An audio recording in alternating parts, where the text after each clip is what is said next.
Let's get started. It's 5:37, so let's get All right, started. And could you please call the roll?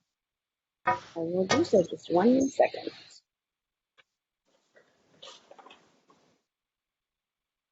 Right.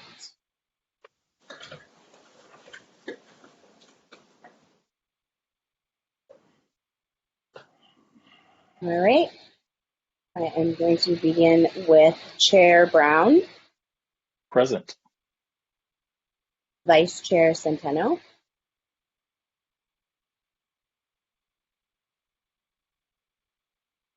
not with us yet. Okay.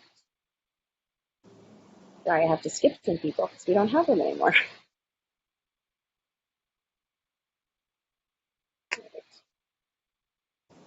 All right. Chair Brown present, Vice Chair Centeno absent at this time. Commissioner Devermont absent. Commissioner Cruz. Present. Present. Excellent. Commissioner Ramon. Present.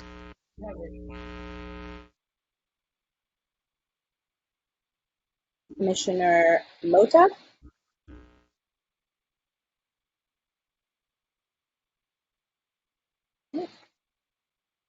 Commissioner Becerra McLaughlin.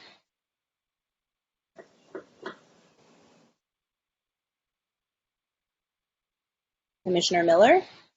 Present. And I believe Commissioner Negrete Devermont and Commissioner Moreno will step down.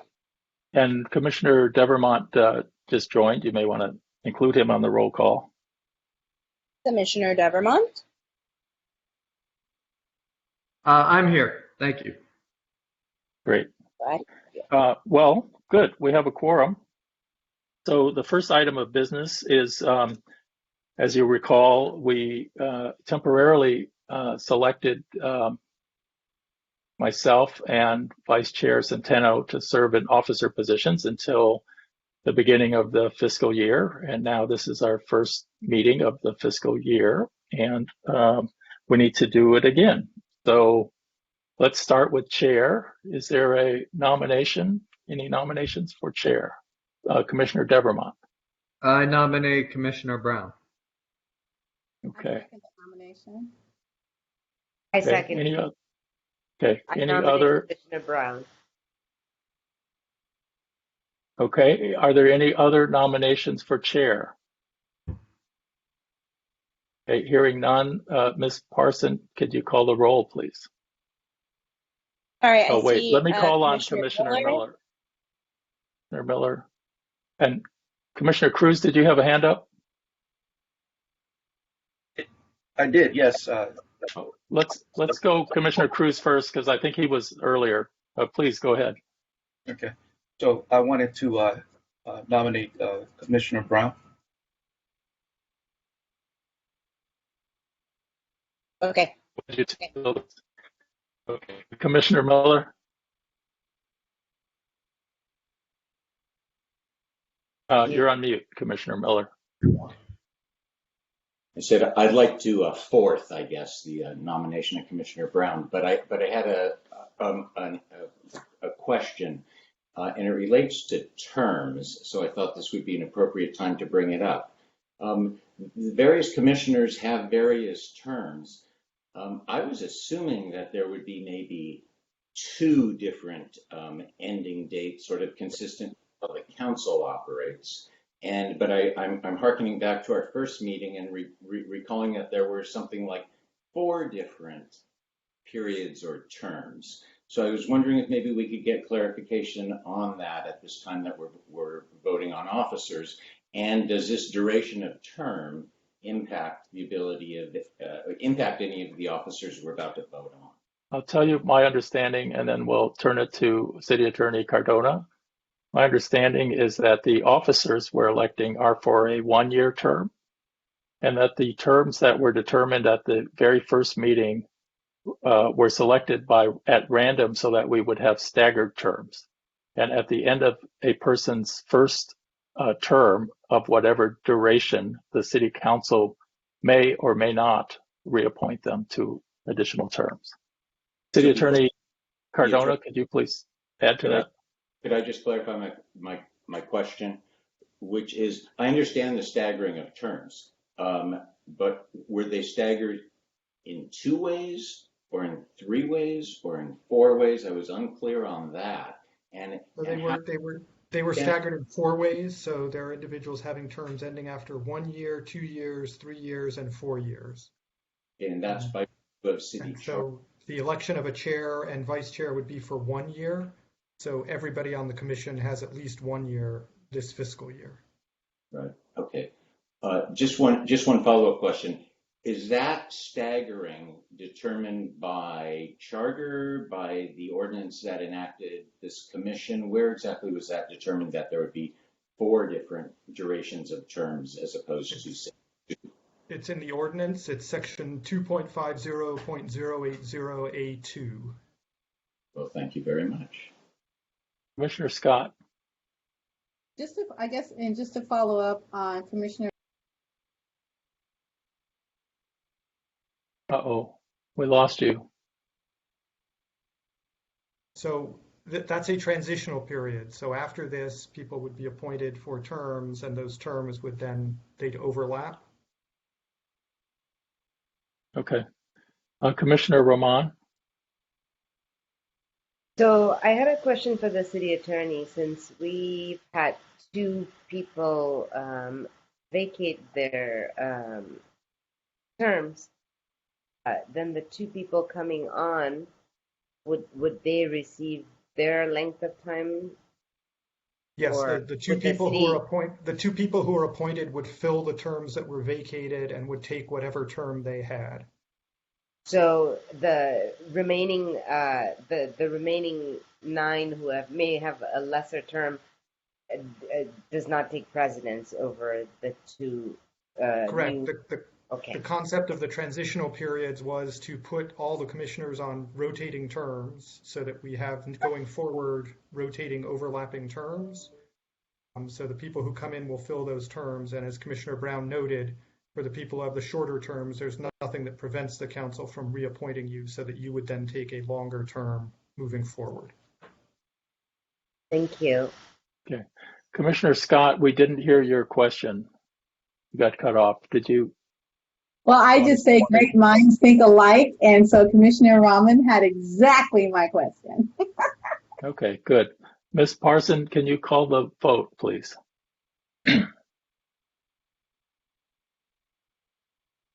Yes, I can. Just one second.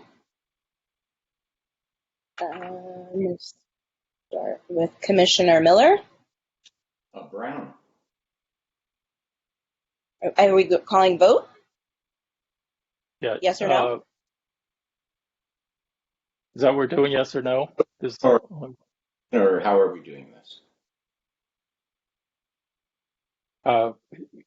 I will say, do you vote for Chair Brown to continue as the chair? Yes. Commissioner Devermont? Aye. Commissioner Cruz?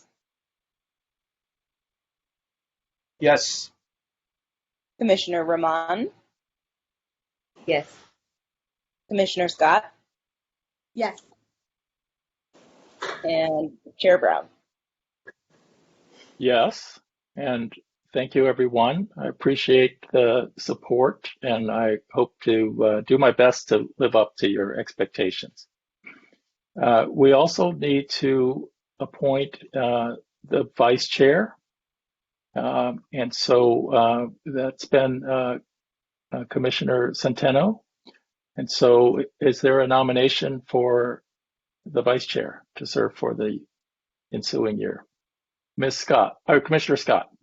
I would like to nominate Commissioner Devermont.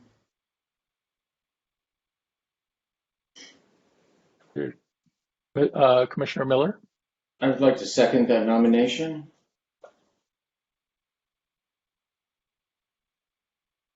Okay, are there any other nominations?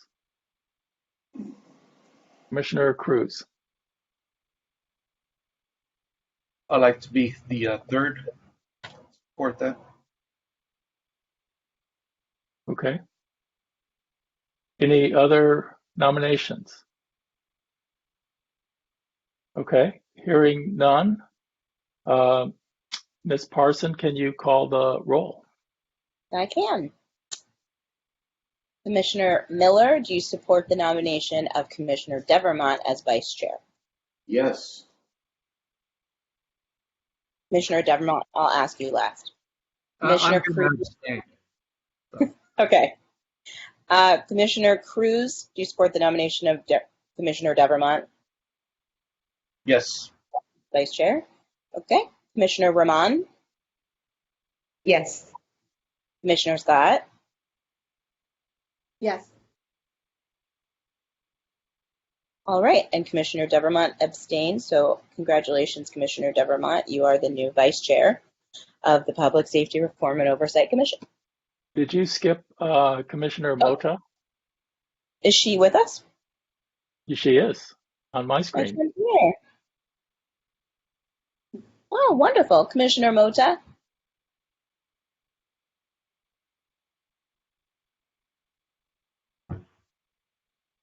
I don't see her. We can't hear you. I mean, I see. microphone is.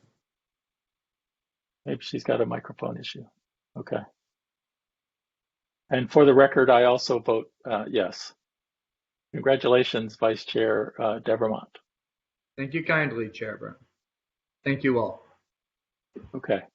The next item on the agenda typically will be the consent calendar, and we'll do things like approval of minutes. But for a variety of reasons, we don't yet have minutes for our first two special meetings. So we will continue that item until our next meeting. Now what I would like to do is rearrange the order of the agenda. And what I'd like to do is move through agenda items 9 and 10 in that order. And we'll need, I guess we'll need a motion, a second, and a roll call to accomplish that agenda order change. So moved. Second. Okay, it's been moved and seconded. Ms. Parson, could you please call the roll? Commissioner Brown? I normally vote last, but I'll just go ahead and say yes. Okay. Commissioner Miller? Yes. Commissioner Devermont? Yes. Commissioner Cruz? Yes. Commissioner Rahman? Yes. Commissioner Scott? Yes. And has Commissioner Mota rejoined? Commissioner Mota?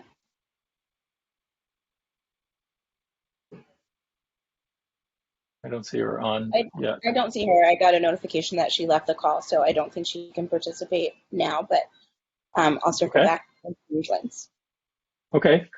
So 9A.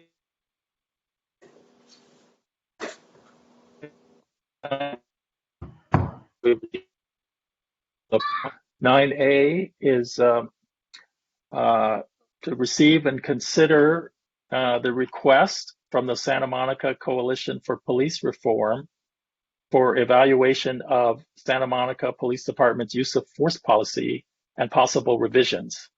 And I've invited the leader of the Santa Monica Coalition for Police Reform to speak to us on this topic. So, Ms. Wittick, are you with us?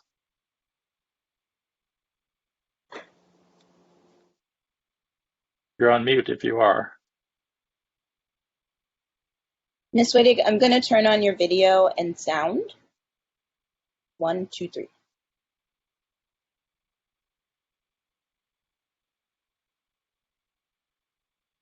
No?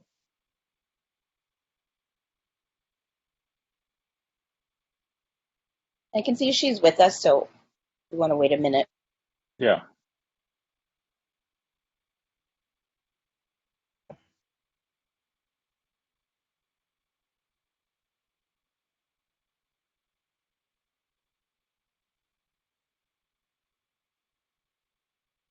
Here she's coming on. Like we got a signal of some internet problems.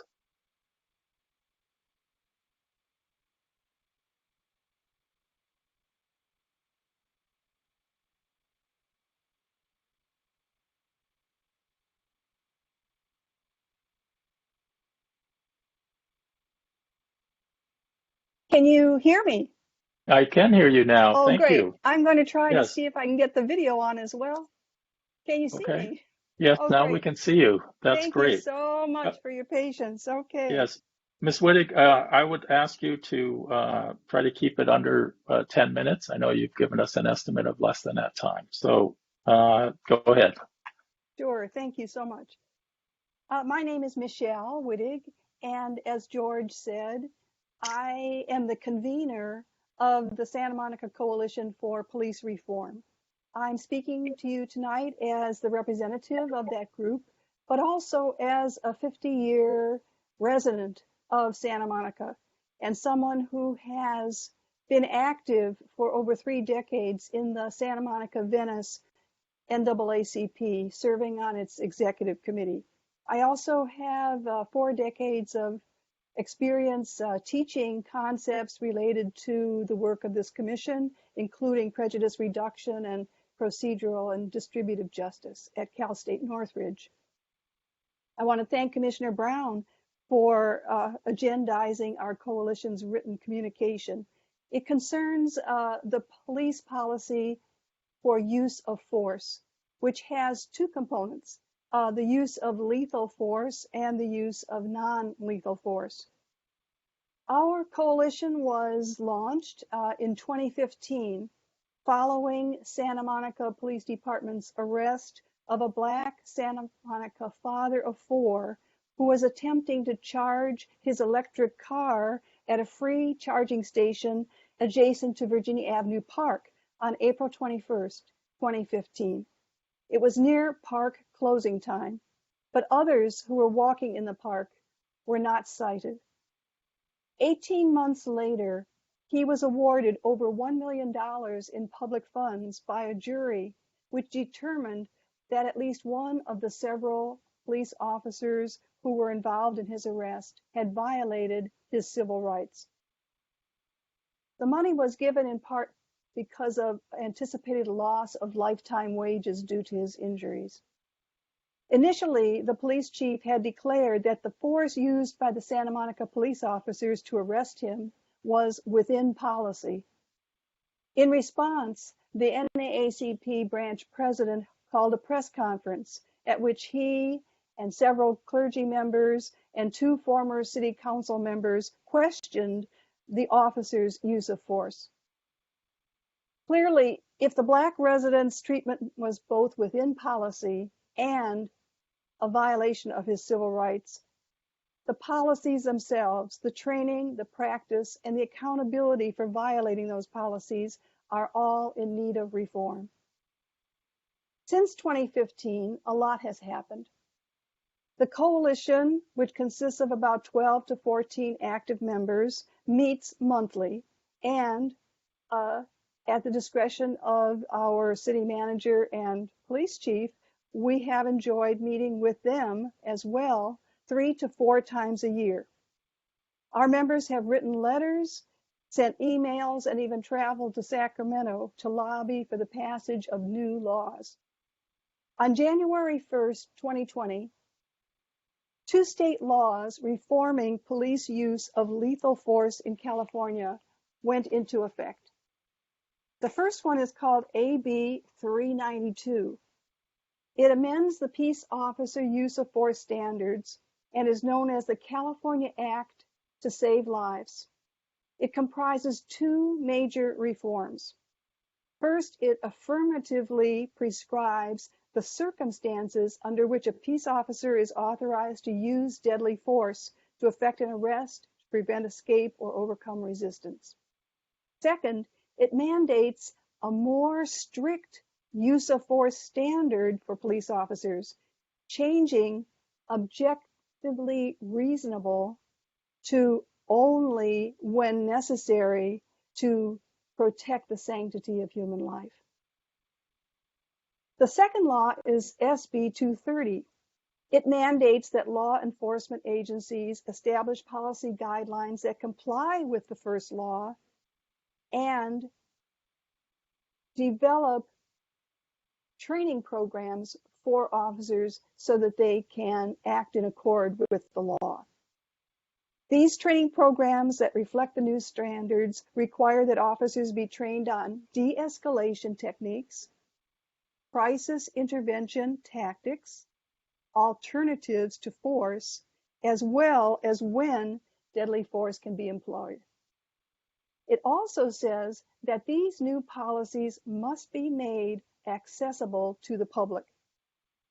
So, fast forward to June 15th. Our written communication to the Commission is an 8-page letter drafted by the Southern California ACLU and the League of Women Voters of California, and co-signed by our coalition and 20 other advocacy organizations. The letter critiques the ways in which Lexipol, that's Lexipol, the private for-profit company that writes policy and sells it to almost 95% of California's law enforcement agencies, it critiques these written policies for use of lethal force for its client agencies, and that includes the Santa Monica Police Department. Even though the use of deadly force is rare for Santa Monica, the passage of these two new laws is reason for the Commission to evaluate whether the relevant portion of Santa Monica's use of force policy, written by Lexipol, purchased by us, the taxpayers, and adopted as its official policy as of June 12, 2020, without consultation with the community, is it compliant with the two new laws, as well as is it reflective of our community values? That's the reason we sent the letter. But of equal importance is the need to examine the police department's less than lethal force policies. Such use of force by SMPD is much more common. After decades of what Michael Giannacco, the OIR consultant, said was community deference to our local police, the actions of SMPD on May 31st, 2020 precipitated a widespread call for scrutiny of these policies. In October of 2020, your predecessor entity, the Public Safety Reform Advisory Committee, made recommendations for changes in local use of force policy, training, and accountability that were developed by its use of force subcommittee. These recommendations were based on respected sources, including the New Era report in which Commissioner Brown played a role. Then in January 2021, the police chief issued a 2-page letter revising sections 300.2 and 300.4 of the Santa Monica use of force policy. However, the policy manual covering these less than lethal uses of force comprises several dozen pages. I counted 47, and the content of the letter has not yet been integrated into the manual.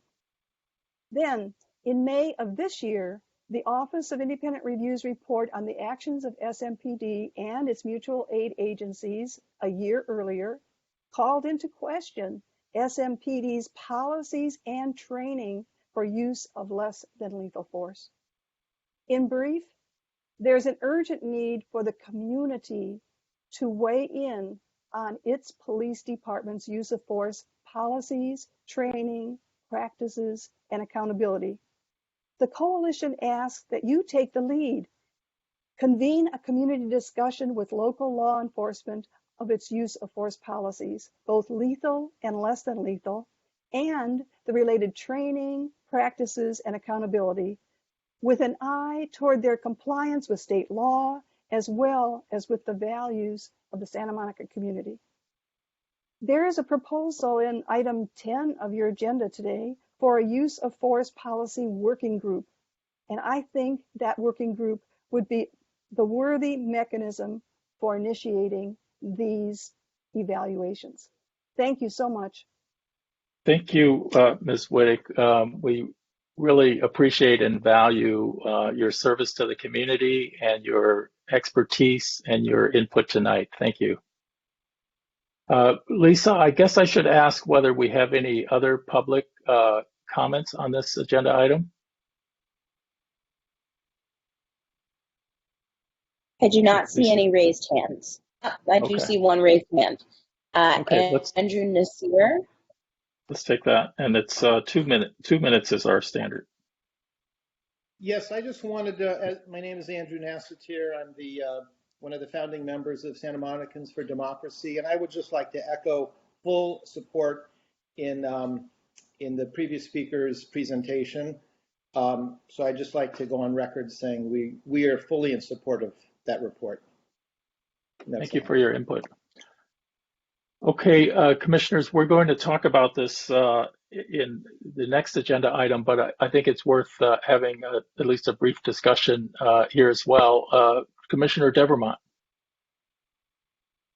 Would now be a good time, or should we wait to ask Ms. Whittick about questions about her presentation, or would that be better for the next? I think assuming she's willing, I think, sure, let's go ahead and ask her questions. Ms. Whittick, would it be all right if I asked you a few questions, or just one question? Absolutely, absolutely. And thank you for what you've done. As you know, you and I have talked, and I represented Twain Sampson, you remember. Yes. Are there specific portions of the policy that you feel need to be addressed? Or are you just advocating for a total overhaul? I'm wondering if there's any specificity that you could address with us to kind of guide us.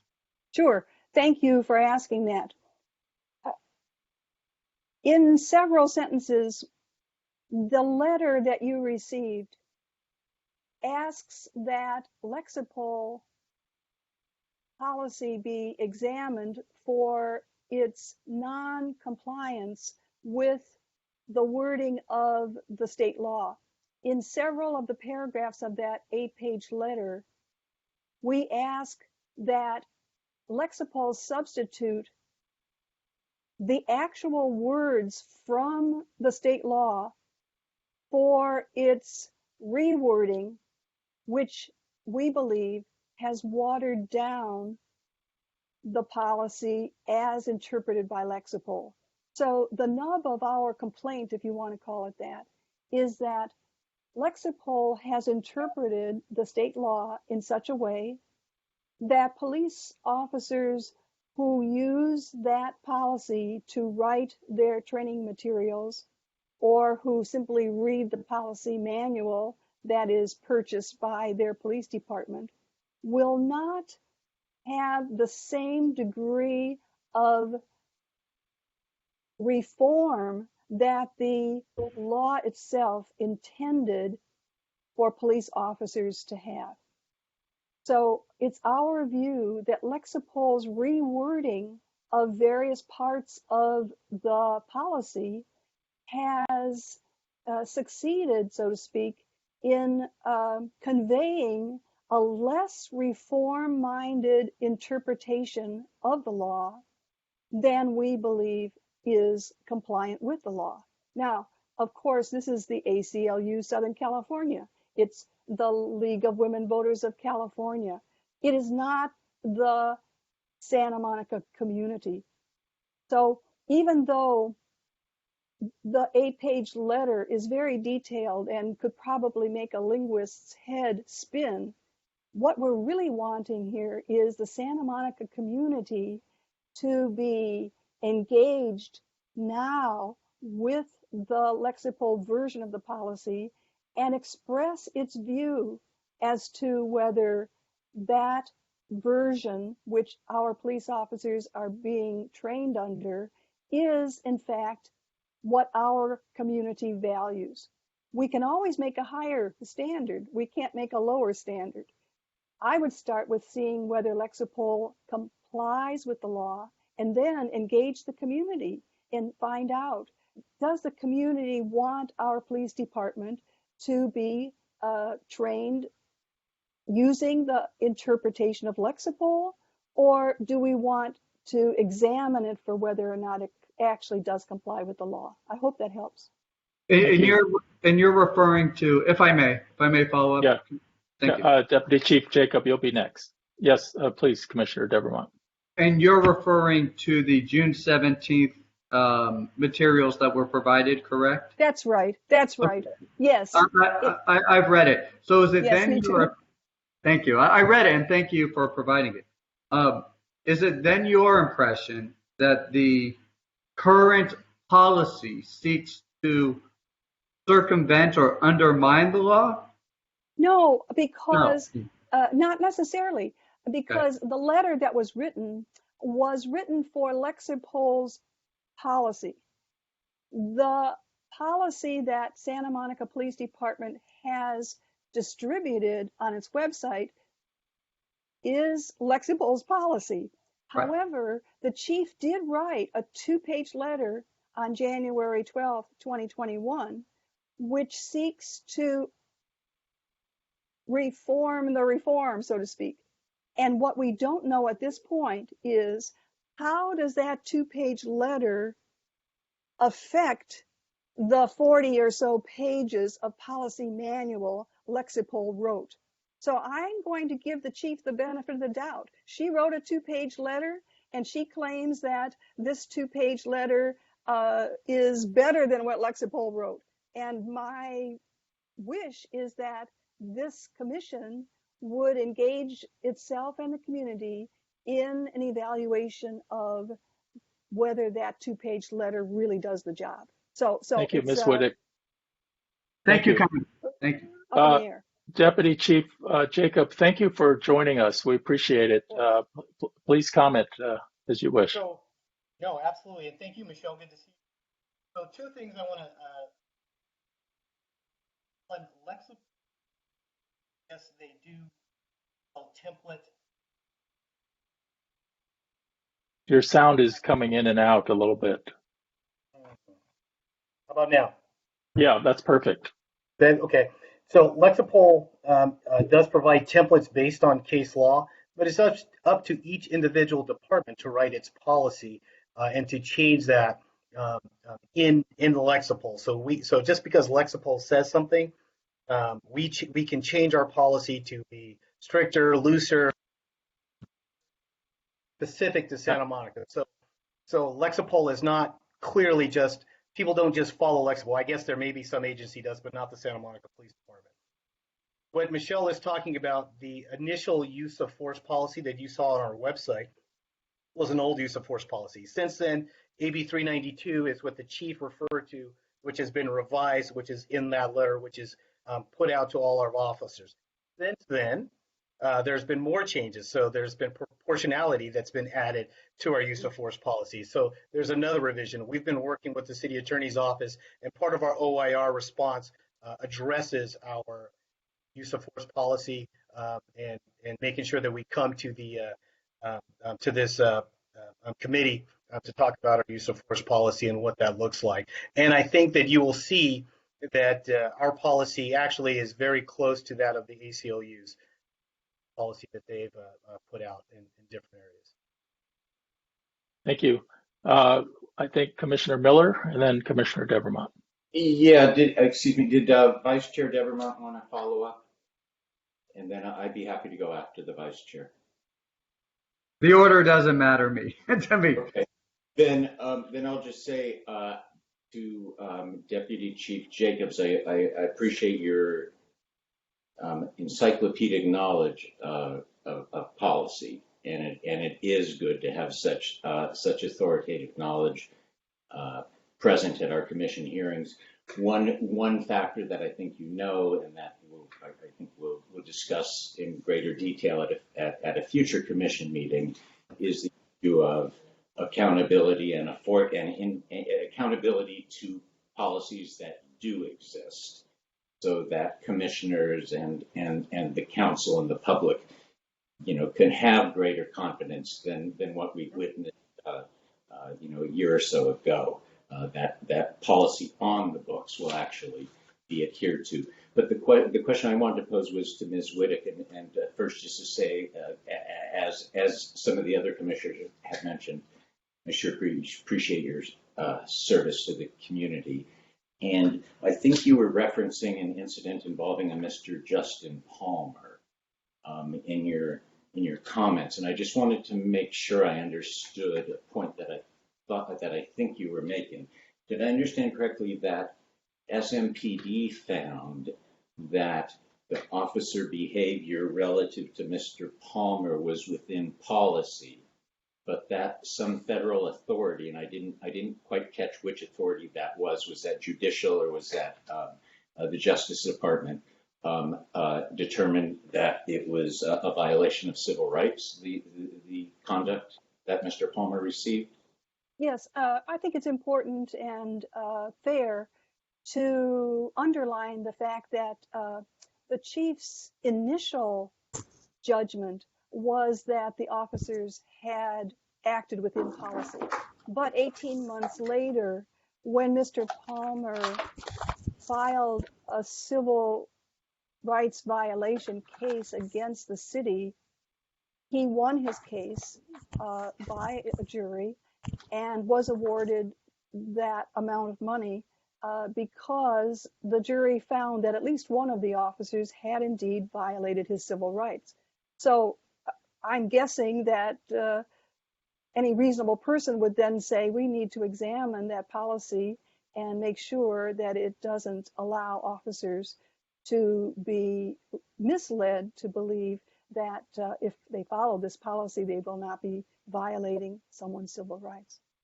Appreciate the point very much. Commissioner Devermont.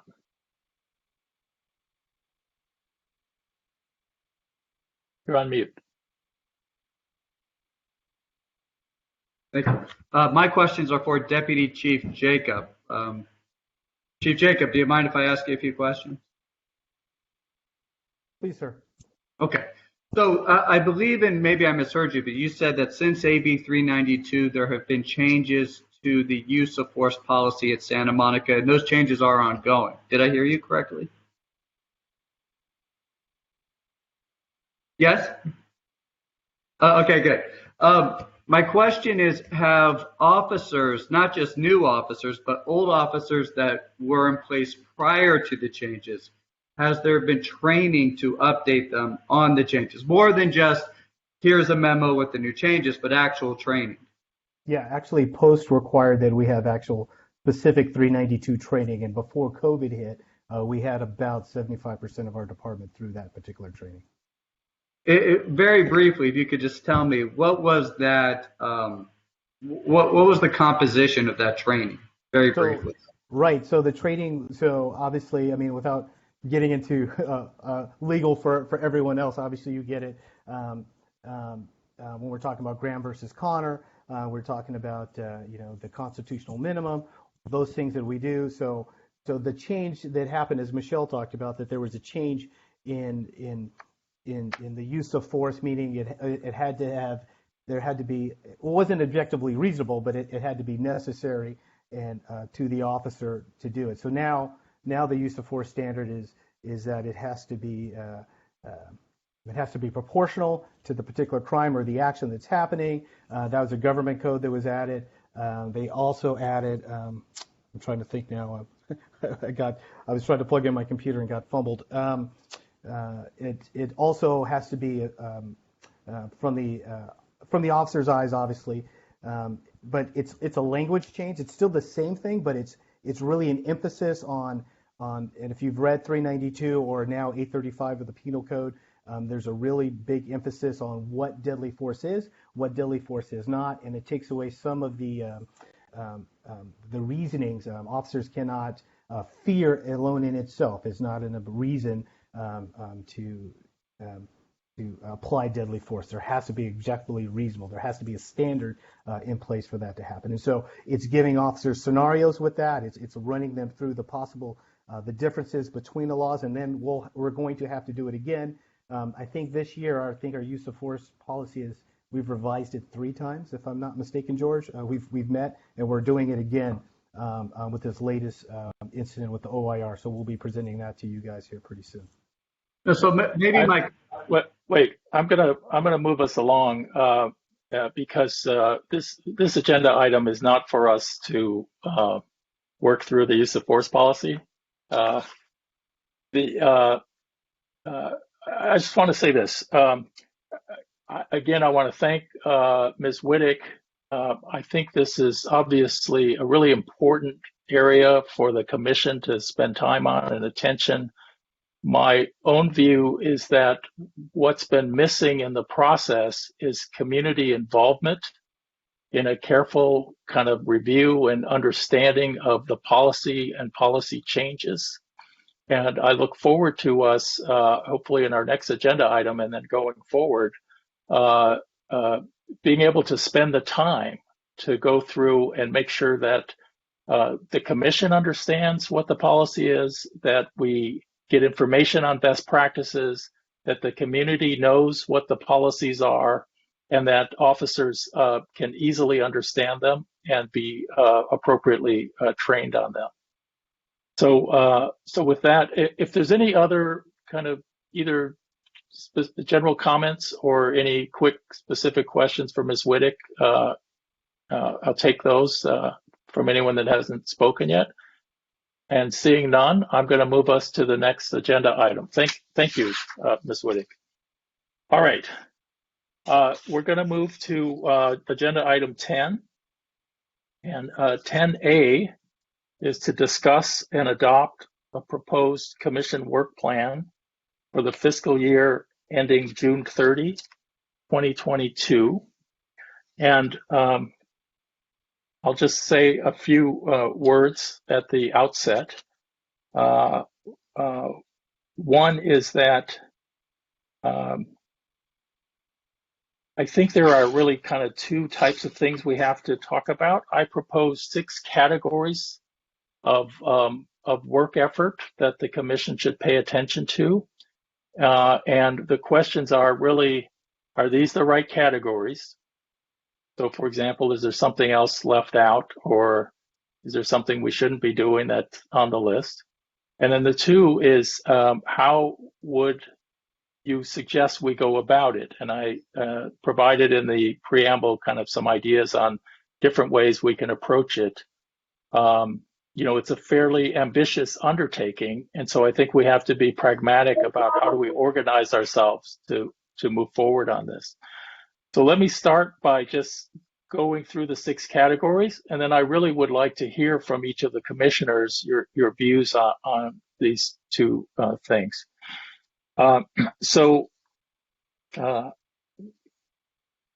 Category 1 is operations, staffing, and budget.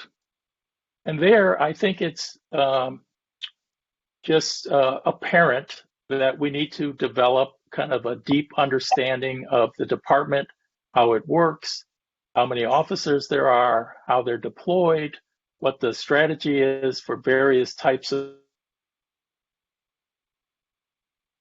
activities of the department, and of course the finance of it. The second category is community engagement. Part of our overall purpose is to help provide a channel, a kind of a 2-way channel between the community and the police department and the commission. And so we need to find a way of organizing and carrying out those activities. The third is use of force systems. And there, I think, as we've just been hearing and discussing, it's of obvious importance. And I think that it would be worth our while to carefully go through the use of force policies. As was noted, it's many pages long. Scores of pages, and it's very legalistic. There are important overarching issues like when the police are authorized to put it plainly, it's really authorization to use violence against people. So when are they authorized to do that? but it also includes, when you think about it broadly, anything the police do to force compliance, including verbal commands and other actions. I'll stop there for now. The fourth is a category I just called reimagining public safety, and that's really where we would be spending time thinking about all of the creative things, and hopefully with the input of the SMPD on what can we do that's different, that's both more cost effective and increases public safety.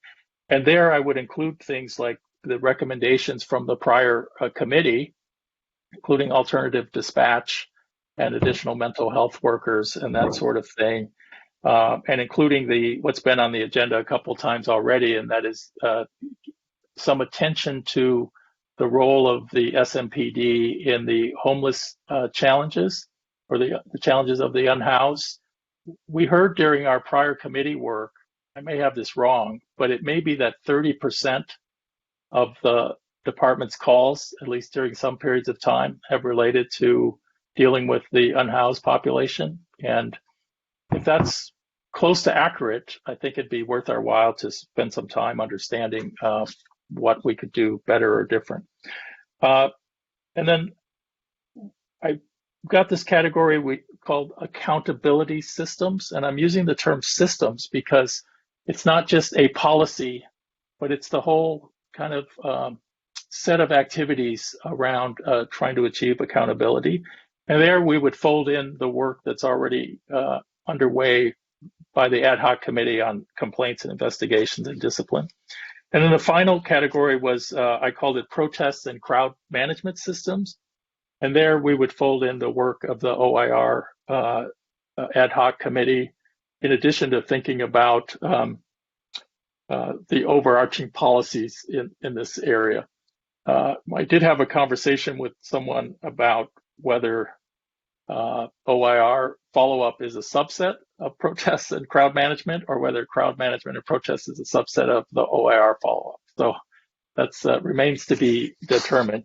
So with that, I know you all read the materials in advance, and I appreciate your doing that every time. So with that, I'd love to hear from each of the commissioners your thoughts about, is this the right list?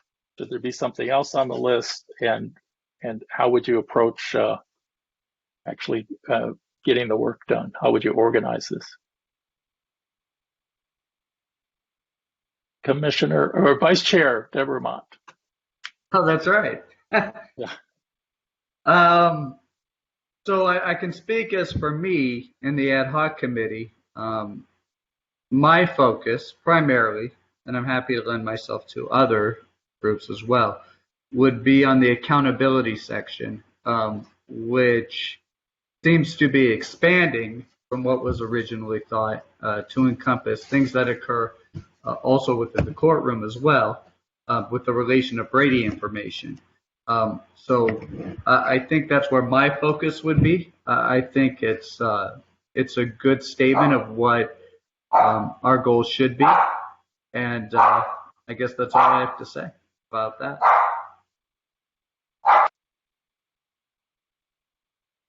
Others? Commissioner Scott? Yeah, thank you. So I have I guess a couple of thoughts and some questions. So when we look at dividing between an ad hoc and a standing committee, I think there's a couple of things that we also need to consider. Like it's just in my opinion, a couple of these themes really need to fold into a standing committee versus an ad hoc committee, right? Like this is something that I think we need to just continuously focus on versus letting it be a temporary situation. For example, Commissioner Devermont just mentioned like accountability, and we heard this, like you said, lively discussion on use of force. So just looking at both of those, as well as the operations, staffing, and budget, those seem like those might be more so of standing committees versus ad hoc. And that, again, that's just my thought process and how that boils out. Whereas, like you mentioned before, in our ad hoc, OIR follow-up report, what I had submitted in our work plan was that we were definitely going to look, for example, at community engagement later, and also I think ours kind of like stemmed again on leaderships. There was there's some themes here that I don't see, whereas they were really part of our focus, that I just want to make sure are not left behind. Like I said, again, speaking more specifically regarding leadership, which I think, unless that's listed under operations. So correct me if I'm wrong, but where is that portion, or where is that theme when we talk about? No, I think that's a good observation that leadership is not on the list, and culture and Yes. officer well-being. I mean, there's so many things, and so as we identify them, I think a question again to everyone is, so where does it go? Does it fit within one of the existing committees, or is it, an additional area of work? Right. And I guess my other question has then kind of bubbled up when we start to look at and how, as we start to divide these up, we haven't really even stated how this works. Like if you are to be able to sit on more than one committee, or what is like the number that we ideally would see on each of these committees, right? Just questions like that as well, and I know it does go back to, like you said, if it turns into a standing committee, well, a standing committee cannot have non-commissioned folks on there versus, right, if I'm correct, versus an ad hoc we can. So I guess that also looks into how we work those two committees. Yeah. City Attorney Cardona, thank you. So the difference between an ad hoc and a standing committee is that an ad hoc committee is typically put in place for a temporary purpose. That is, so a standard ad hoc commission would be, for example, to do a particular project. So, for example, the response to the OIR group report would be a classic type of thing that an ad hoc committee could be assigned to do, because it's a project on which you are assigning a smaller group of the commission, less than a quorum, to go out for some limited period of time and return with work product to the commission. In these broader areas, if you're going to have a long-term committee that is going to be in place, for an indefinite period of time to address these broader comments, that would typically be a standing committee, and that would be subject to the Brown Act. So the other way that a number of commissions have done this is they've set up work plans that identify the priority areas for which the commission as a whole wants to work, not set up standing committees, but as the commission addresses those various things and identifies particular projects within a particular area, they have then set up an ad hoc committee to go out and work on that project and then report back to the commission as a whole. So I would just suggest that as an alternative mechanism to potentially identify the priority areas in which the commission wants to work, make those the focus of the whole commission going forward, and then as you identify particular projects within those areas, create an ad hoc to work on that project and report back. Good. And I do want to hear from everyone on this, but I'll come back to you, Commissioner Scott, and then Commissioner Miller. As I've been thinking about this, my thought was that for those areas, if we were going to have an ad hoc, it would be a small number, less than a quorum, and perhaps supplemented by some community members who were non-commissioners. So community engagement might be an example of that. Whereas I think when there's a broader interest, like use of force and operations and staffing and accountability, that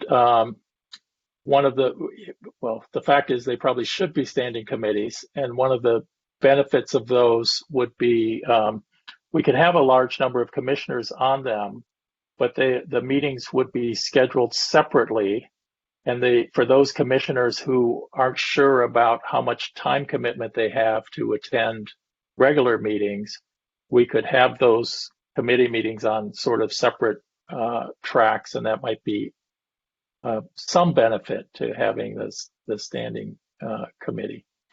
So I can also see keeping some of this at the commission level, as City Attorney Cardona suggested. So, so Commissioner Scott, follow-up comment you wanted to make?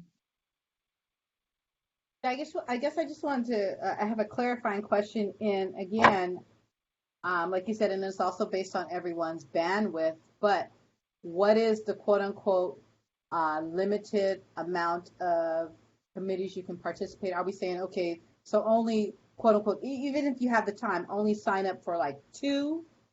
I mean, because I'm just basing it on the number of us that are here, right? And yes, I think that, yes. I think that it's probably up to us if we wanted to set rules on it. But I think that if someone wanted to volunteer for all the committees, we probably need that person's, time. I doubt someone will want to do it. It's probably more the other side, whether you want to encourage people to be on a minimum of a certain number of committees. My inclination would be not to have any requirements because people's personal situations differ, and some may be able to do more than others. Commissioner Miller, you had your hand up. Thank you. Well, I think Commissioners Brown and Scott pretty well did good justice to the topic and covered pretty much what I wanted to say. Specifically, I'll add that in general, I am more pro standing committees than ad hoc committees. I think the formality of them, I think the notice of them, I think heavy participation on the part of actual commissioners would tend to make the work more meaningful and the outcomes more powerful. With regards to the after action, the ROI committee, and regarding crowd management systems, et cetera, in particular, I would urge that become a standing committee. And I would also just add, I think it would benefit greatly by the continued chairpersonship of Angela Scott. Yeah, I forgot to mention that Commissioner Scott took over as the chair of that committee, and she's been very diligent. Thank you. Okay, some commissioners who haven't talked yet, who wants to weigh in? And so, Commissioner Cruz, you're a professor, so you could get called on. We can. I'm ready. I'm ready. I don't want to dominate the conversation here, or else I'm gonna leave you some homework. Yeah. So I've been reflecting on the community engagement component and what that means, right? Because I think I'm almost certain that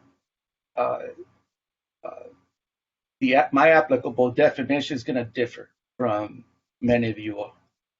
But one of the challenges that that has been consistent is reaching out to those on the margins. Those that are not part of groups, are not part of organizations. How do we get their input? Additionally, in regards to reaching out to community, I mean, are there particular spokespersons or groups that speaks for everyone, right? Is that and I think it's very important to keep that in mind. Respectfully, I would stand firm and point out that no one group or individual serves as an ambassador on behalf of the community, I don't think.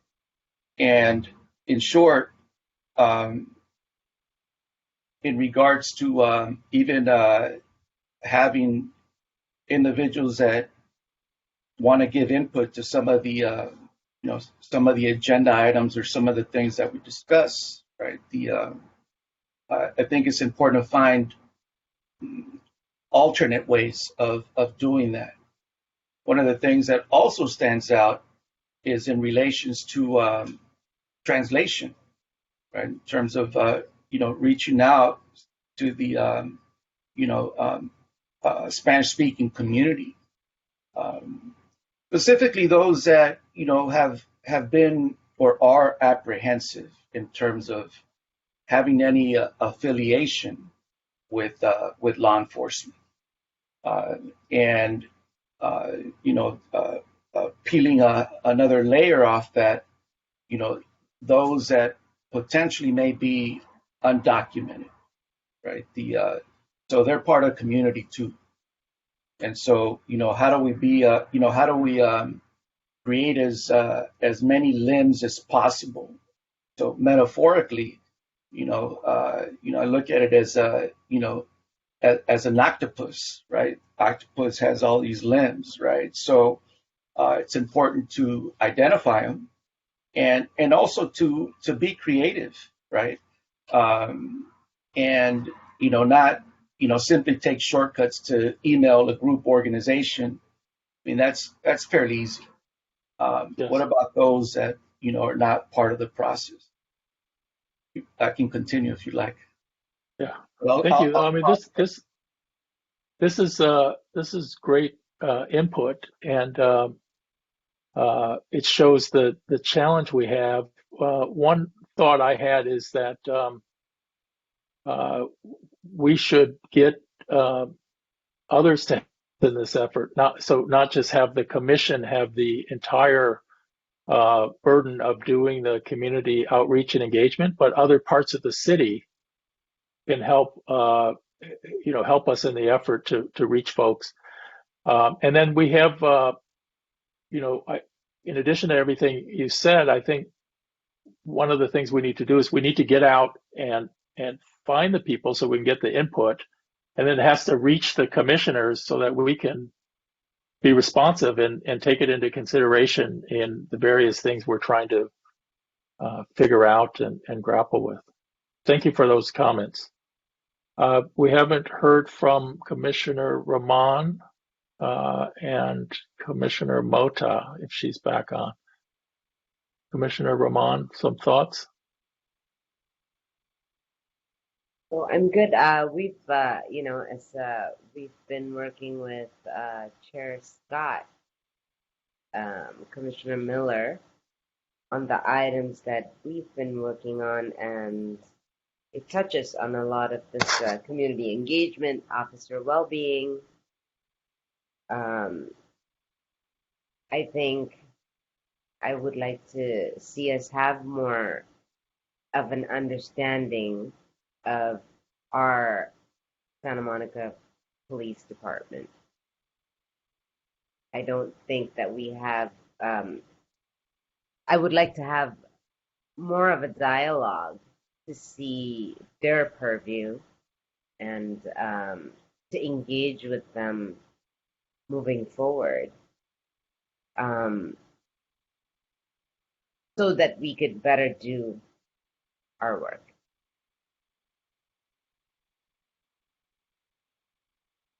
That would be helpful for us to. Yes, thank you. I think it's essential.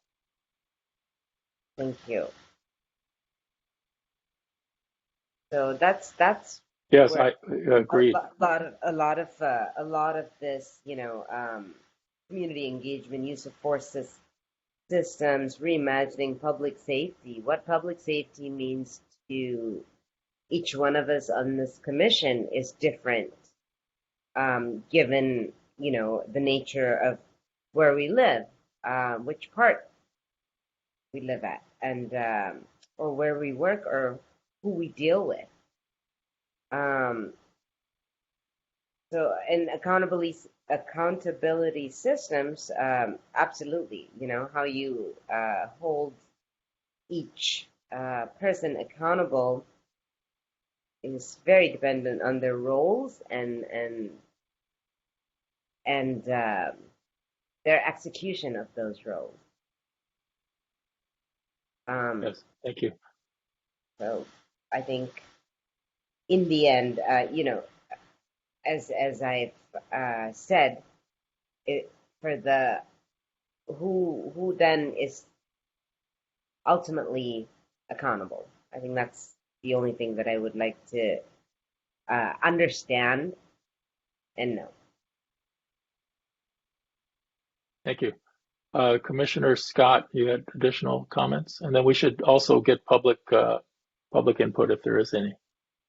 Yes, thank you. I thought Commissioner Cruz raised a really good point when we talk about community engagement and, and trying to make sure that everyone's voice is heard. And maybe we really should consider some type of translation that can be done. And I'm not either during our meetings, or I know there's also that potential of having specific study or listening sessions. And during those sessions, when we bring community members that are Spanish speakers, have a special session where there is translators available, so that again we can capture everyone's input. And then again, like Commissioner Cruz says, and even Commissioner Rahman brought it up in one of our ad hoc meetings, is that we really should look at making sure that we have the voices of all the different neighborhood community, organizations, and maybe not even just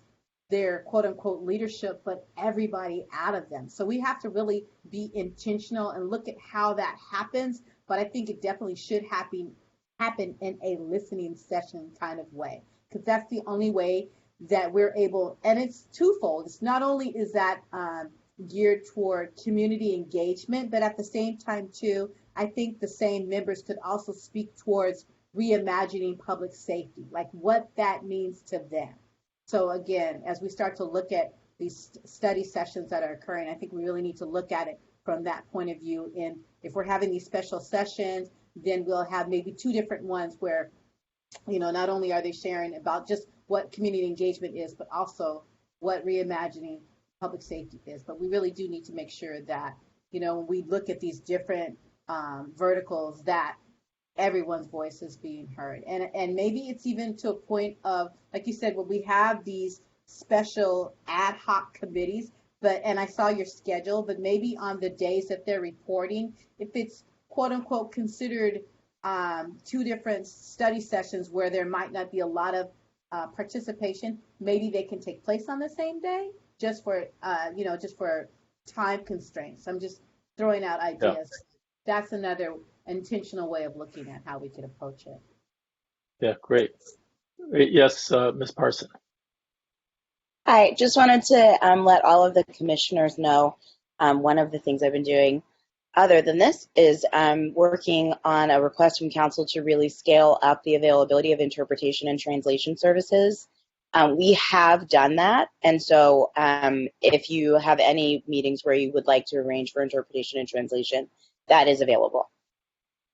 Great.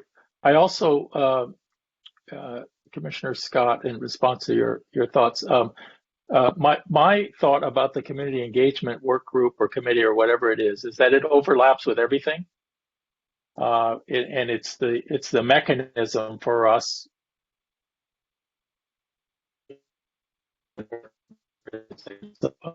So there has to be some coordination and overlap on topics. So there might be a listening session on a reimagining policing issue, for example. All right, so here's what let me ask Ms. Parson, are there any folks for public comment? There are. I see a hand raised from Bert Champagne.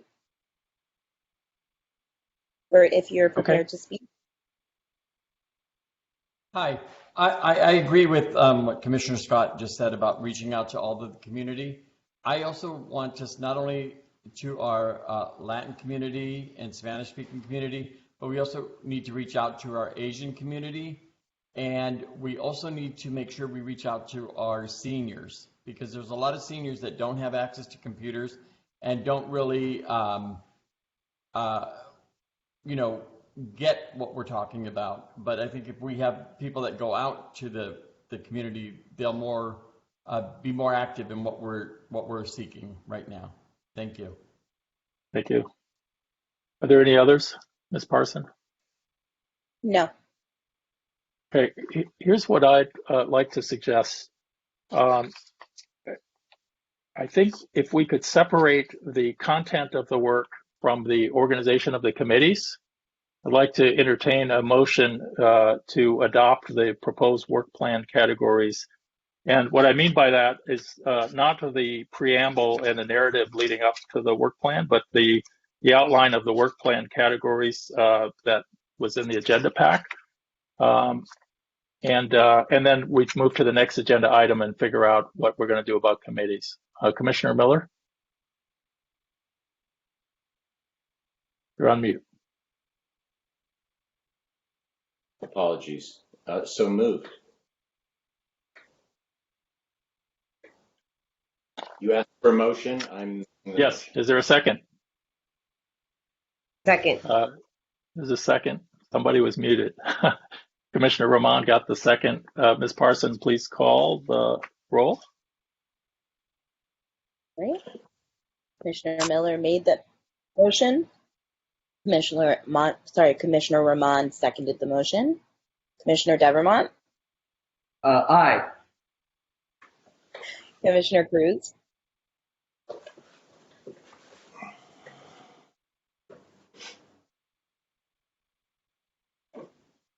I apologize. I was writing something that as what can you repeat the what I'm supposed to respond to, please? We're voting on the work plan, the substance, and we're going to then do the committees next. Okay. Yes. Okay. Commissioner Scott? Aye. I do see that Commissioner Centeno just joined. I don't know if we want to or if we want to move forward. I think we just at this point should complete the roll call vote, but welcome, Commissioner Centeno. Thank you. Okay. Commissioner Brown? Yes. Are absent, save for Commissioner Centeno, who joined after the vote. Yes. Okay. Commissioner Centeno, we are on 10. We're now moving to 10B. We just finished agenda item 10A, and the commission approved the work plan categories, the 6 categories of work that were outlined, not including the introductory narrative. Now we're going to move to 10B, which is to create whatever standing and ad hoc committees we wish to create to help us carry out the work. And let me throw out a straw proposal that we create 4 standing committees, and that would be accountability, use of force, operation staffing and budget, and the protests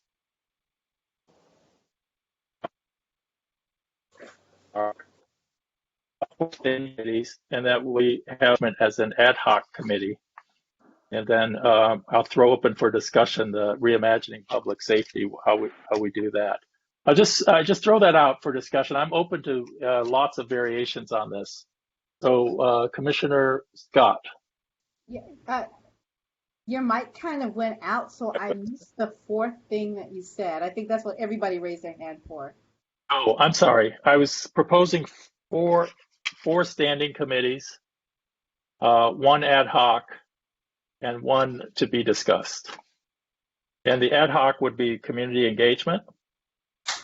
The standing would be the operation staffing and budget, the use of force systems, the accountability systems, and the protests and crowd management system. Ms. Parson. Thank you. It's my understanding that for standing committees, I have to attend to all of those, and they all have to be public. And I want to strongly, I cannot attend 5 monthly meetings. So if these are to be standing committees, I would need them to meet less than monthly. I don't think that we currently have the staffing to cover that. Thank you for that comment. I think that these standing committees, we couldn't possibly have them all meet monthly. So I think a related and separate decision is how often they would meet. For example, operations, staffing, and budget, I think would not meet every month, and maybe every other month for X times a year, and then some. It depends on what activities they're engaged in, whether they would meet, and on staffing, whether you must be there every time. If that's a requirement and there's limitations, we'll just have to deal within the limitations that we have. But thank you for the comment. Who was, let's see, Commissioner Miller, did you have a comment? And then Commissioner Devermont. I'm going to pass for now. Thank you. Okay, Commissioner Devermont. So, with the creation of these permanent committees and this ad hoc, are the prior ad hoc committees dissolved, or are they going to blend in? Yes, I think they would fold in. Okay, that's really what I'm asking. Thank you so much. Yeah. Commissioner Scott. And then going back and asking regarding the leadership and organization, where does that fall into these committees where we can take a look at that? Where would you like it to fall? I guess it would fall under operations, right? Staffing and budget, but it's kind of, there's some nuances involved in that. And yeah. I'd like Commissioner Miller to speak on that. I know he has some thoughts. I so apologize. I took my mind off the screen for a quick second, Chair. I was simply saying how I know within our thought process and our ad hoc, when we were looking at leadership as, something that we really need to take a dive into, I'm not so certain that it should fall under operations, staffing, and budget, because there's so many nuances involved in leadership and how it needs to be tackled. Honestly, and I know this is all up for discussion, I almost see it as an ad hoc in and of itself, but that is just my thought looking at it. Or even keep it at the commission level. I'm sorry, Commissioner Miller, go ahead. Oh, sure. Since I was asked to comment, I think the issue of the portion of leadership that relates to credibility, I think that that Angela Scott and Manju and I serve on, I think it's highly relevant. That aspect of leadership, highly relevant. I think leadership structure and reporting structures, I would suggest could primarily live with a different committee.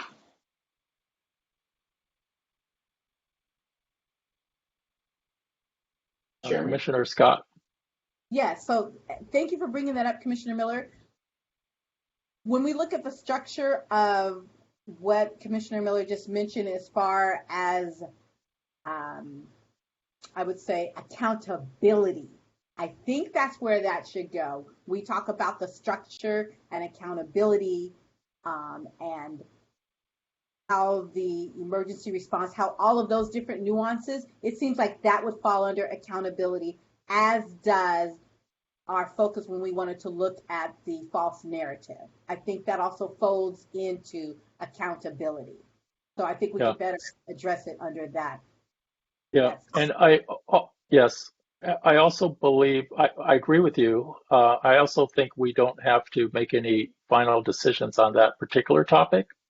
Just knowing that leadership is on the list, it can be done at the at the commission level. It also can be part of accountability, and then portions of it may come up in other committees. I don't think we should think of ourselves as being in silos, that we can't talk about something because it's on somebody else's committee.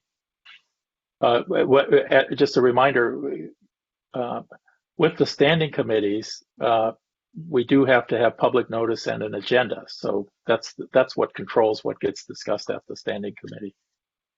And presumably it has to be arguably within the purview of that committee to be on the agenda.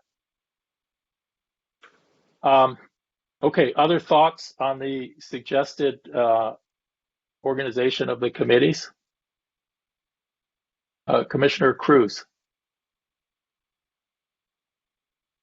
I'm pondering where this suggestion or this the suggestion I have would fit in terms of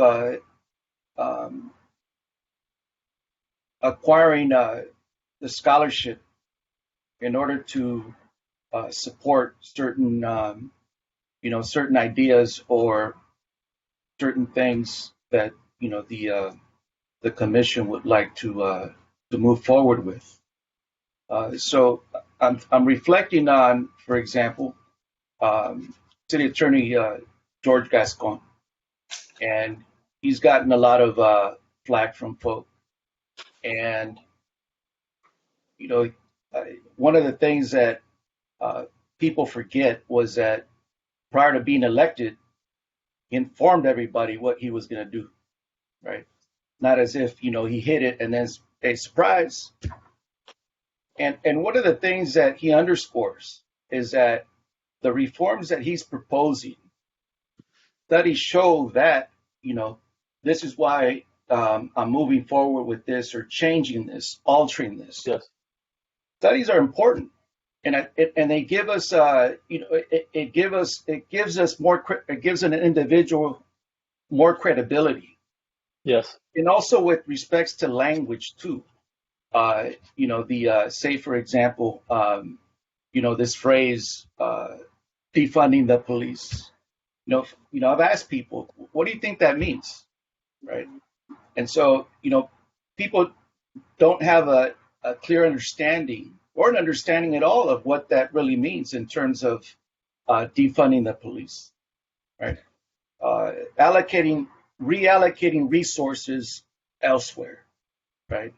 Among other things. But in any event, point being is that the scholarship would give if at all possible would be a valuable component for this commission. Yeah, I absolutely agree with that. It's a really important point. I think as I think about it, what I hear you saying is we need expertise on probably almost everything we're doing. And that expertise can come from several sources that all have different points of view. So one example, we can get expertise from the city. We can get expertise from the police department itself. We can get, we're going to have an inspector general. They'll have some expertise they can bring us. But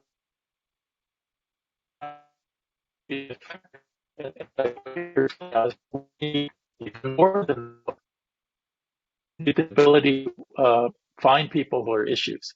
And I think for all of the committees and for all of us individually, we ought to be thinking about our networks of relationships and who we know that are doing things. And we can also do research and find what's going on in the areas that we're working on. And we're going to need to work to find that expertise and to develop a record to support any proposals that we decide we want to pursue.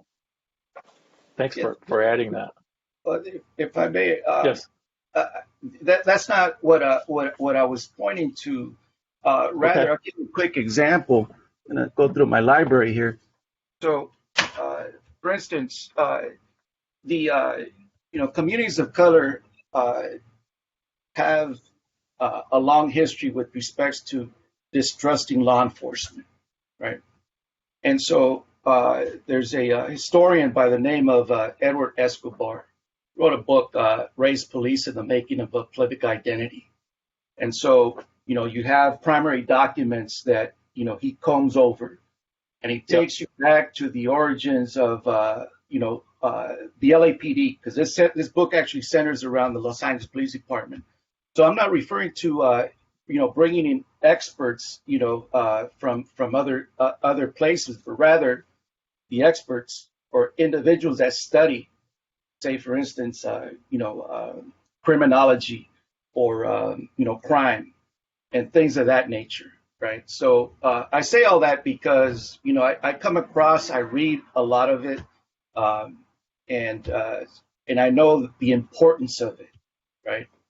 So I wasn't referring to bringing in experts and all that, giving different perspectives, but the scholarship is very important.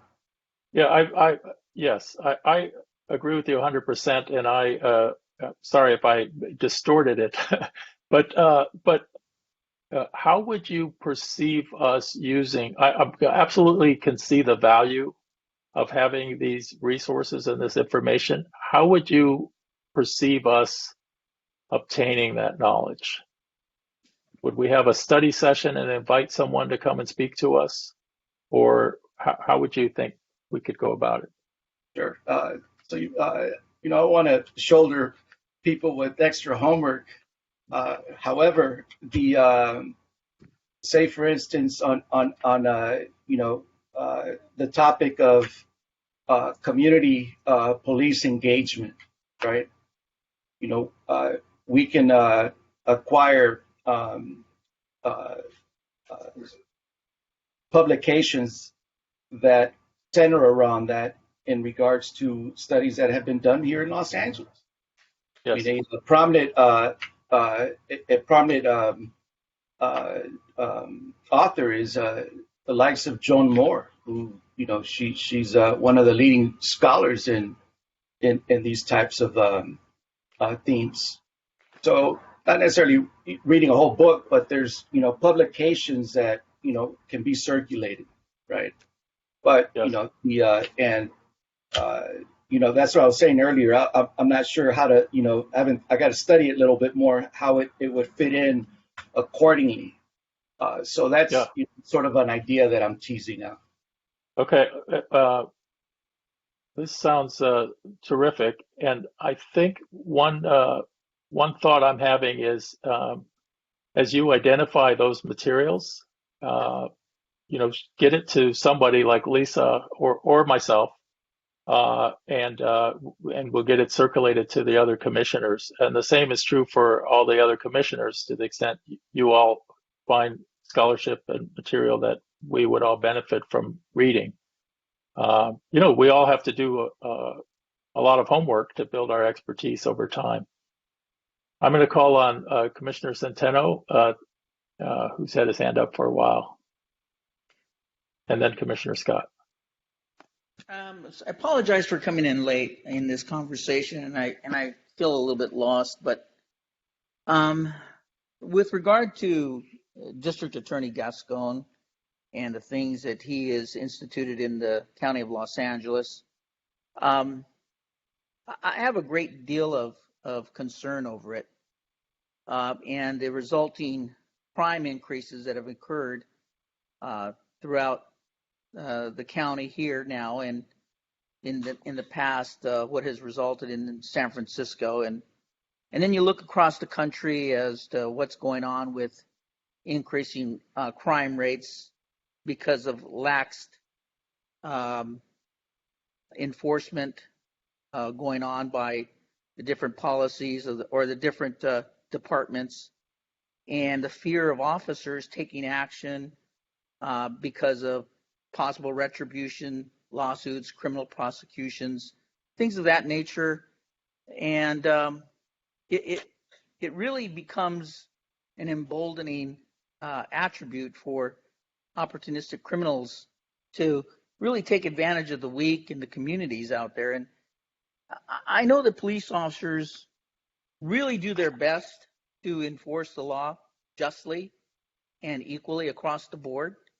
And it seems that it's the one or two incidents or the minor or the low percentages that make the media and get exacerbated by the media. And it really paints a bad picture of law enforcement across the country. And I think that's an unjust thing to happen. And so I really want us as a commissioner to really, I think we want to support the police. Do we want to see the police department improve? Absolutely. But what I fear is that we're going to throw the baby out with the wash. And we don't want to happen in Santa Monica what is currently happening in Los Angeles. And I just need to I feel like I need to voice that. I've lived in Santa Monica my whole life, just about. And I've worked here my whole life, just about. And it's a great city, and we do remarkable things, but I don't want to see us become a Los Angeles. And I don't think you really want to see it. And I don't think the city council wants us to become Los Angeles. Thank you, Commissioner Centeno, for expressing your opinion. Let me just clarify where we are in the agenda. So we're on 10B, and the agenda item really is about which committees are we going to form. And I think the context, just to orient you, I think the reference from Commissioner Cruz to DA Gascon is that DA Gascon has said that he's formulated his policies based on academic scholarship and empirical data, and whether anyone agrees or disagrees, I think Commissioner Cruz's point was that we should base our decisions on evidence and scholarship in part, and inform ourselves and educate ourselves based on scholarship. So that was the context. That was the context there. And then the other thing I would say is I agree with you that we should support our police, and I think all of us and the commission is in favor of doing everything we can to make our community safe, and that should be our objective in everything that we do. All right, Commissioner Devermont. On mute. Is there a motion on the table? I would invite a motion if you're ready. I'd like to make a motion to create the committees as outlined in the proposal. Second. Okay. Commissioner Miller. I'm wondering if we're actually beyond that point. Maybe I may misunderstand where we're at currently, but we endorsed the existence of these SIF in the prior motion, and I think currently the issue on the table is which of any of these should be ad hocs versus standing committees versus dealt with by the That's court. right, and the motion on the table was that's been moved and seconded was to accept the proposal, or to adopt the proposal I outlined, and I was expecting you, Commissioner Miller, to make a friendly amendment. Yeah, I would make a friendly amendment, please, that the Reimagining Public Safety be moved to a standing committee as opposed to an ad hoc, with the one ad hoc being community engagement. Yep, and I'm certainly okay with that, but I think we have to ask the mover, Commissioner Devermont, whether. Unless anybody has any objection to it, I have no issue. But if there are objections, I'd like to hear it. Okay, hearing none, Commissioner, Ms. Parson, can you call the roll, the vote? I can. I thought I saw a hand from Commissioner Miller. He's winning, but he wants to talk some more. Okay, Commissioner Miller. No, I always take the advice of my chair. I think quit while ahead. That is the most lawyer comment I've ever heard in my life. Good. All right. So, Ms. Parson, can you call the vote? I can. Commissioner Centeno, Abstain. Commissioner Cruz,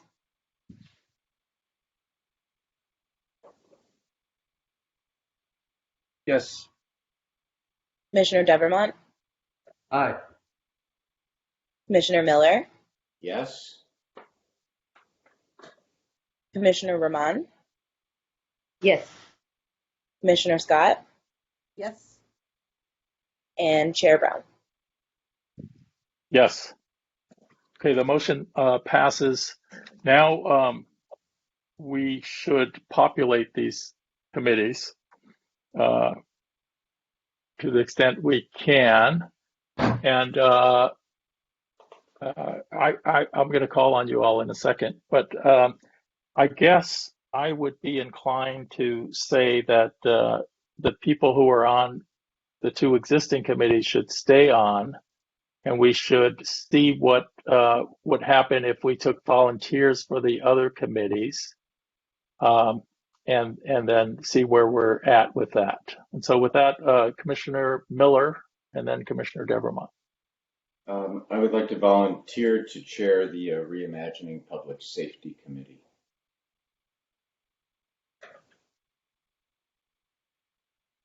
Okay, Commissioner Devermont. I was going to, although I think we did, if, I don't know if we need a motion to actually transfer people over, but I was going to volunteer to chair the Accountability Subcommittee. And I think maybe, Chair, and this is obviously in your discretion, I defer to your wisdom, maybe just for the recording and posterity's sakes, we should actually name the people in each committee instead of. Yes, I think maybe each of you should say which committees you'd want to be on. And I also had this suggestion that the chair and vice chair be ex officio on all the committees. Okay. And Commissioner Centeno, at the beginning of the meeting, we had elections, and Commissioner Devermont was elected as vice chair for the fiscal year ending in 2022. City Attorney Cardona, set us straight. Sorry. In terms of something that Vice Chair Devermont raised, the ad hoc committees were previously, the two ad hoc committees that you have were previously created. So I do think you're going to have to formally fold those into the standing committees that you have now created. In other words, okay, dissolve them and roll them over into the standing committees. Okay. So we could figure that out as the part of the motion after we get the names in the various columns. That's fine.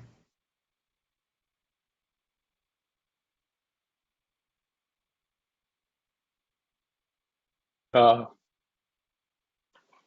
right, so Vice Chair Devermont, if we have ex officio on all the committees, you're on all the committees, so you don't have to volunteer for any.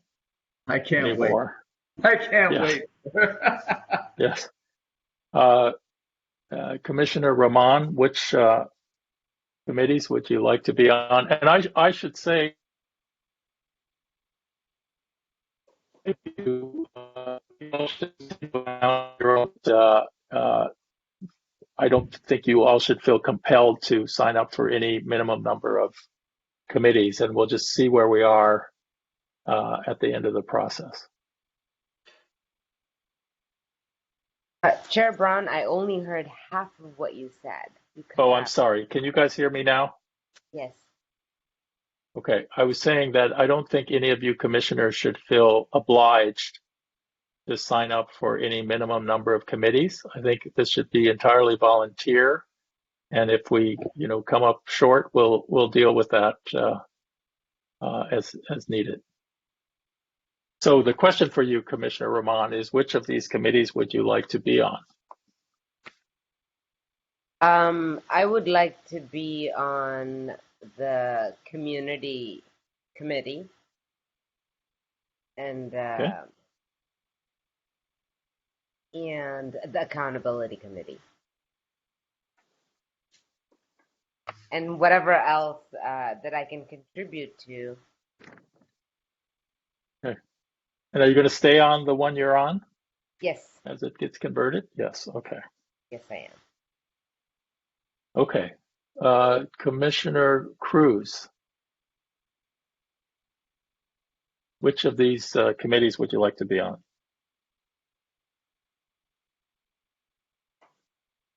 I'll put myself in the community engagement. Okay. And are you going to stay on the accountability?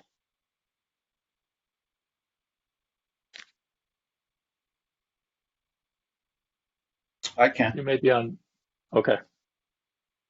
Did he All say right. can or can't? He said, I can, I think. Oh, great. Okay. Yes. Commissioner Scott.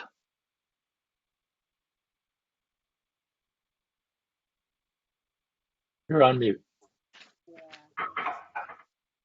So I'm going to roll with my group on protest and crowd management, and I guess self-nominate as the chair for that.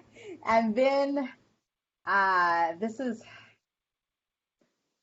where I'm kind of stuck. I would definitely like to be on.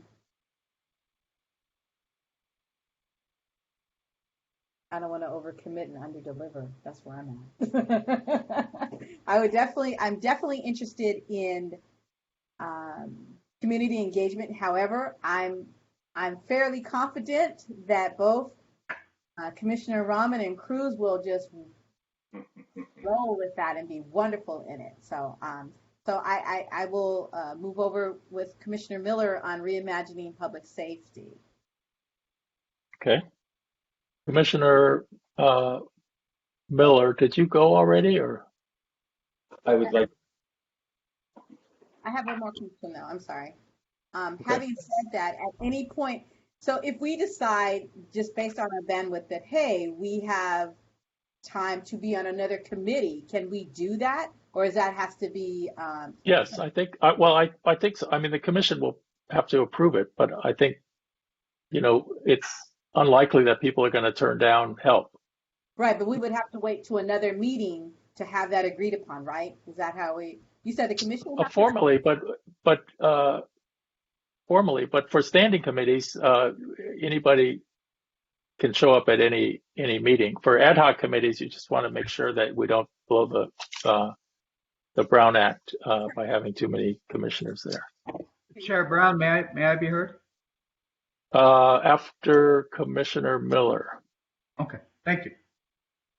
So yes, Chairman, I would like to serve as chair of the Reimagining Public Safety Committee. I would be delighted to continue to serve on the Protest Crowd Management Systems ROI Committee with Commissioner Scott and Manju.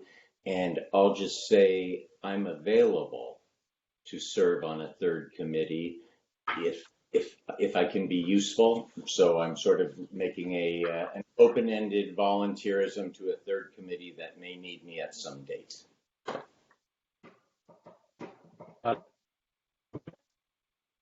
Commissioner Devermont. So with the appointment of now City Council member Lana Negrete to the City Council, obviously the Accountability Commission is down a female voice. If I could persuade Commissioner Scott, being an African American female, I think it would be extraordinarily beneficial and valuable to the Accountability Subcommittee to have your voice. Now, no pressure, just because I'm doing this live on a recorded meeting. If I could persuade you to join our committee, I'd very much like you to consider it. That is all. I believe Commissioner Rahman added herself to your group. Oh, did you? Oh. Am I correct? There you go. There right? you go. Yeah. Yep. Yes, I have her. There you go.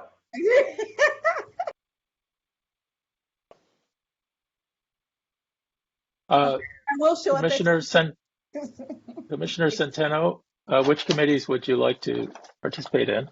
Well, if I could ever get my calendar to sync up with my Apple, would really help a lot. But having said that, I'd like to be on the Reimagining Public Safety. I'd like to be on the accountability and complaints investigations. And I'd like to definitely be a part of the protest and crowd management committees. All right, you're signed up. All right, so we don't have any for Commissioner Mota, who's not on the line. I assume she'll be able to weigh in at some point. And we have, let's see, we have one other commissioner, McLaughlin Basari, is out. And then, so based on my current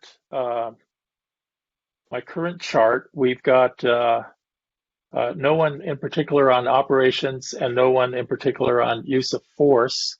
But with the ex officio members, we have two of us, and we can either leave those as is for now because we're going to get some new commissioners in late August, and we still have our two younger commissioners who haven't selected anything yet. So if you, Commissioner Centeno, yes. Yeah. Until we get new commissioners, and let me ask a question before I commit myself. Sure. Because I'm hearing myself volunteer a lot for this, and I want to do that. I want to be able to provide some experience that I've had, but like I said, I don't want to be biting off more than I can chew. But use of force is something that I was involved with a lot with the police department, so I might be able to provide some insight. So I would say, include me on that until we get other commissioners, and then perhaps I can pull out. I don't know if I can do that. Okay, with that, certainly can understand that. All right. So what I'd like to do is formalize a motion to have these committees established and to fold in the prior ad hocs by ending those ad hocs and formalizing them as standing committees. But let me read what I have for each committee, and then someone can move to adopt those. So for operations, I'll just use my one-word summary for the committee. For operations, I have the chair and vice chair, so myself and Commissioner Devermont. For community engagement, I have Commissioner Cruz and Commissioner Ramon. For use of force, I have the chair and vice chair, so myself and Commissioner Devermont, and Commissioner Centeno. And for reimagining policing, we have Commissioner Centeno, we have Commissioner Miller as chair, and we have Commissioner Scott. For accountability, we have Commissioner Centeno, we have Commissioner Cruz, chair of accountability, Commissioner Mota continuing, and we have Commissioner Ramon. And for protests, we have Commissioner Scott as chair, we have Commissioner Ramon and Commissioner Miller and Commissioner Centeno. And all of them are standing committees except for the Community Engagement Committee, which is an ad hoc committee. So with that understanding, can we get a motion to adopt that? Commissioner Devermont? I'm happy to make the motion. You cut out right at the accountability committee list. Would you mind just rereading it, please? Yes. Accountability, we have Commissioner Centeno, Commissioner Cruz, Commissioner Devermont, who serves as chair, Commissioner Mota, and Commissioner Ramon. And for protests, we have Commissioner Centeno, Commissioner Miller, Commissioner Ramon, and Commissioner Scott as chair. I'll make a motion to fold or dissolve the two ad hoc committees and create the committees just stated with the membership state. Your second? Second. It's been moved and seconded. Ms. Parson, can you call the roll on that? I can. Commissioner Centeno, Yes. Commissioner Cruz, Yes. Commissioner Devermont, Yes. Commissioner Miller, Yes. Commissioner Ramon, Yes. Commissioner Scott, Yes. and Chair Brown. Yes. Thank you all. That completes that agenda item. Next on our agenda is Commissioner Miller has his hand up. Commissioner Miller. Yes. Yeah, Just before we move off the agenda item, Chairman, I wanted to clarify. So, does the document begin with right above those 6 points? I suggest we organize our activities. Is that perhaps the work plan? Yeah, as I stated earlier, what we approved as the work plan is not the narrative beginning, but the part beginning after work plan categories. Okay. And so what paragraph, Chairman? What's that?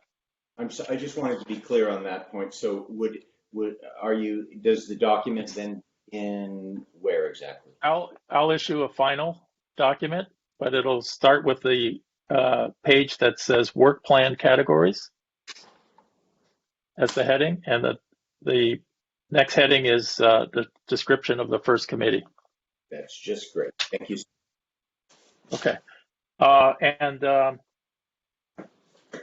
For each of you who's chairing a committee, feel free to reach out to me and Vice Chair Devermont and talk about timing and scheduling and that sort of thing, and we'll get this figured out.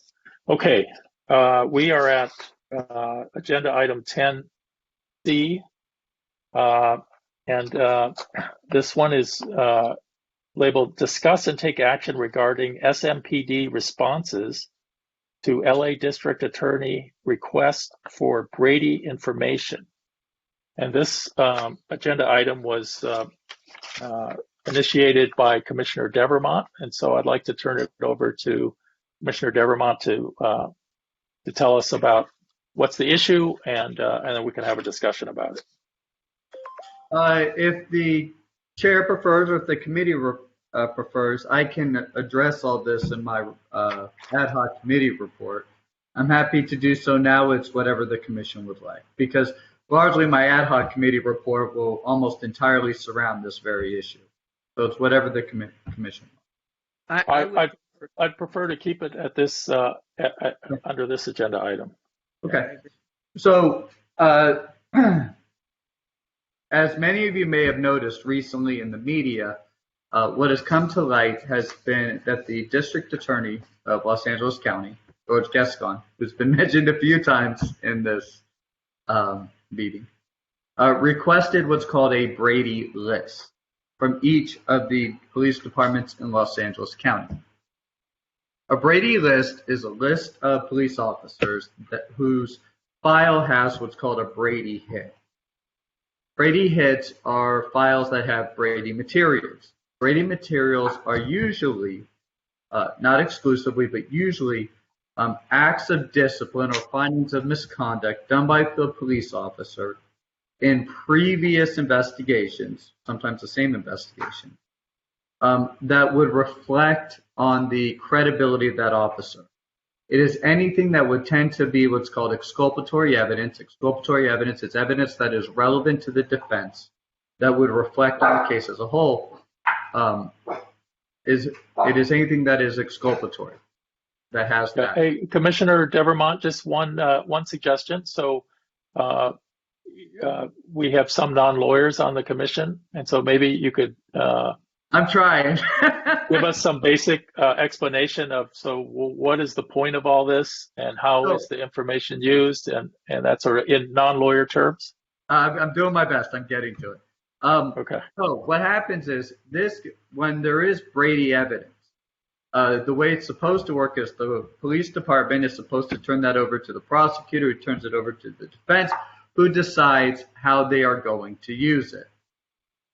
There are a variety of ways can be done. If it's typical Brady evidence, meaning, information as to prior misconduct, the police department is supposed to turn it over to the prosecutor at any given point, really preferably towards the beginning of the filing of charges by the prosecutor, and then it gets disclosed. And the defense chooses to use it how they wish, and actually the prosecutors can decide to use it how they wish. And can I ask you, Commissioner, to give a really simple, concrete example? So let me throw one out. Say an officer was found to have lied in a court proceeding in the past. So how does that? I'll give you a perfect example. Okay. That's one. But let's assume somebody has a resisting arrest case before a prosecutor, being prosecuted right now. And this officer has been found to have committed excessive force in 4 other cases prior to this case happening. In 4 other cases. The police department would have to turn that evidence of the 4 other cases and the finding of misconduct over to the prosecutor, who would then have to turn it over to the defense. The reason it's called Brady evidence is it's based on a Supreme Court case called Brady versus Maryland. Now, the prosecutors don't have this list of officers who have Brady evidence in their office. They rely on the police departments to disclose it, right? There are privacy laws which protect that evidence and say it is to be maintained by the police department and not disclosed until a case is pending. George Gascon, the DA's office, has requested that the Brady list be turned over. Some have turned them over. Los Angeles Police Department has turned it over exclusively, even absent pending cases, of all active officers. That's my understanding. There is case law that says, meaning there is a Court of Appeal case that says a police department is only obligated to turn over a Brady list if in cases that are currently pending, meaning if a case has been resolved, they are not obligated to turn it over. George Gascon's office has requested of the Santa Monica City Attorney's Office and Santa Monica Police Department a Brady list. Mr. Cardona, who is here, City Attorney Cardona, has responded that he is willing to do so in all cases that are pending. My understanding is the District Attorney's Office has provided a few lists of cases that are pending. At the last ad hoc committee meeting, and City Attorney, if I am incorrect, please feel free to correct me. There he is. Mr. City Attorney Cardona came and addressed this issue. And what I understand is that the City Attorney's Office is currently devising a system to expedite the disclosure of those who have Brady hits over to the City Attorney's Office. But due to a lack of resources and necessarily manpower, it is moving not as quick as some would like, as I would. And that's kind of where we're at. We have asked for certain information of the City Attorney's Office. Mr. Cardona is working on it, including when his office requests Brady information, how quickly it is disclosed from Santa Monica PD. Did I say something incorrect, Mr. Cardona? Am I wrong? I'll let you finish, and then I will probably fill in some extra details. I'd appreciate it. As well as a variety of other factors.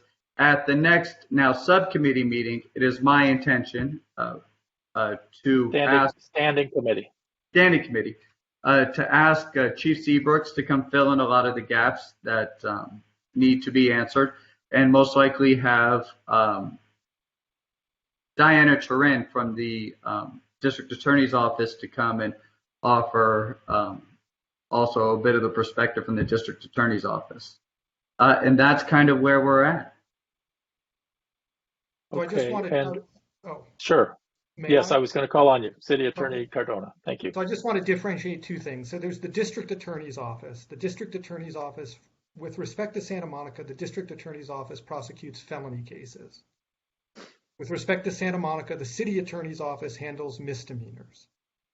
So the city attorney's office has worked out a process with the Santa Monica Police Department where, in connection with pending cases, when we have pending cases, we identify to them the officers who are witnesses, and they gather this information and provide it to the city attorney's office so that we can make appropriate disclosures. We do that on a case-by-case basis and have worked out a protocol with the Santa Monica Police Department. That's where we are. The district attorney's office made a request that we provide them with a list of all Santa Monica Police Department officers who had sustained findings in each of 11 categories of types of conduct, which included, for example, the one that Commissioner Devermont gave you as an example, unreasonable force. And then there were 10 other categories. Under the case, we responded that under the case and under our and with an objection from the police officers union to disclosure of anything beyond what we are authorized to provide by the case, because there are privacy rules that apply to personnel complaints and personnel investigations relating to officers. We advised that we could not provide a list with respect to all officers, but that under the most recent, and actually it's a California Supreme Court case, we could provide that information with respect to officers who were witnesses in pending cases. We then obtained from the district attorney's office a list of, I believe it was somewhere on the order of 400 cases. And I could go back and get the exact number with a list of the officers who were identified by them as witnesses in those cases. Santa Monica Police Department is working on pulling the information to provide to the district attorney's office with respect to those cases. But, and Chief Jacob, you can correct me here, that requires the police department to go back through the personnel files that they have for each of those officers and review the complaints and identify those that fall within the 11 categories that were given us by the district attorney's office, which is simply something that takes some time. And as Vice Chair Devermont recognized, the SMPD does not have unlimited staff to do that, and has in fact dedicated some significant staff to do that as quickly as we can, and we are trying to get that done as quickly as we can. So that is where we are. That's a little bit more detailed than perhaps anybody wanted, but that's where we are. I'd like to ask a basic question, for City Attorney Cardona. In your view, is there a lingering disagreement between your office and the district attorney's office, or is it just a question of when information will be provided? We disagreed with their original request and responded to them and pointed it out that the case on which they were relying didn't authorize us to do this for all Santa Monica Police Department officers, that it had to be tied to pending cases, as Vice Chair Devermont recognized. They recognized that and they gave us the list of pending cases. It's just that it's an extraordinarily long list of pending cases with a large number of officers, which is what's taking the time to go through the files. I don't think we have a disagreement with the district attorney's office. We'll be providing them with the information that I believe they're seeking. And obviously, if it turns out that they're looking for something more, they can come back to us. But I think we're going to be giving them what they're asking for. Okay, thank you. And Commissioner Devermont, falls within the purview of the standing committee that we just created, accountability, because it's a broader brush than what the ad hoc committee was doing. So you kind of faded out. Did you say you feel it does fall within or does not, Sheriff? Yeah, it does. I think it does. I tend to agree. Were you calling on me or just for that purpose? No, that's all I was saying, is that it does. I think it does squarely fall within what we created tonight as the accountability standing committee. So I assume it's something that the committee will keep track of, and if there's information to be provided to the commission from time to time. You may report on it. So yes, and if I may I, Chair Brown? Sure. Yes. Thank you. I've relayed this concern to City Attorney Cardona at the last meeting, and I'll do so to Deputy Chief Jacob now and the rest of this commission. My concern is the following, and I do understand the resource issue, and I understand it's a lot of files, and I'm actually very happy to hear that a system has been set up with the City Attorney's Office to access those files expeditiously.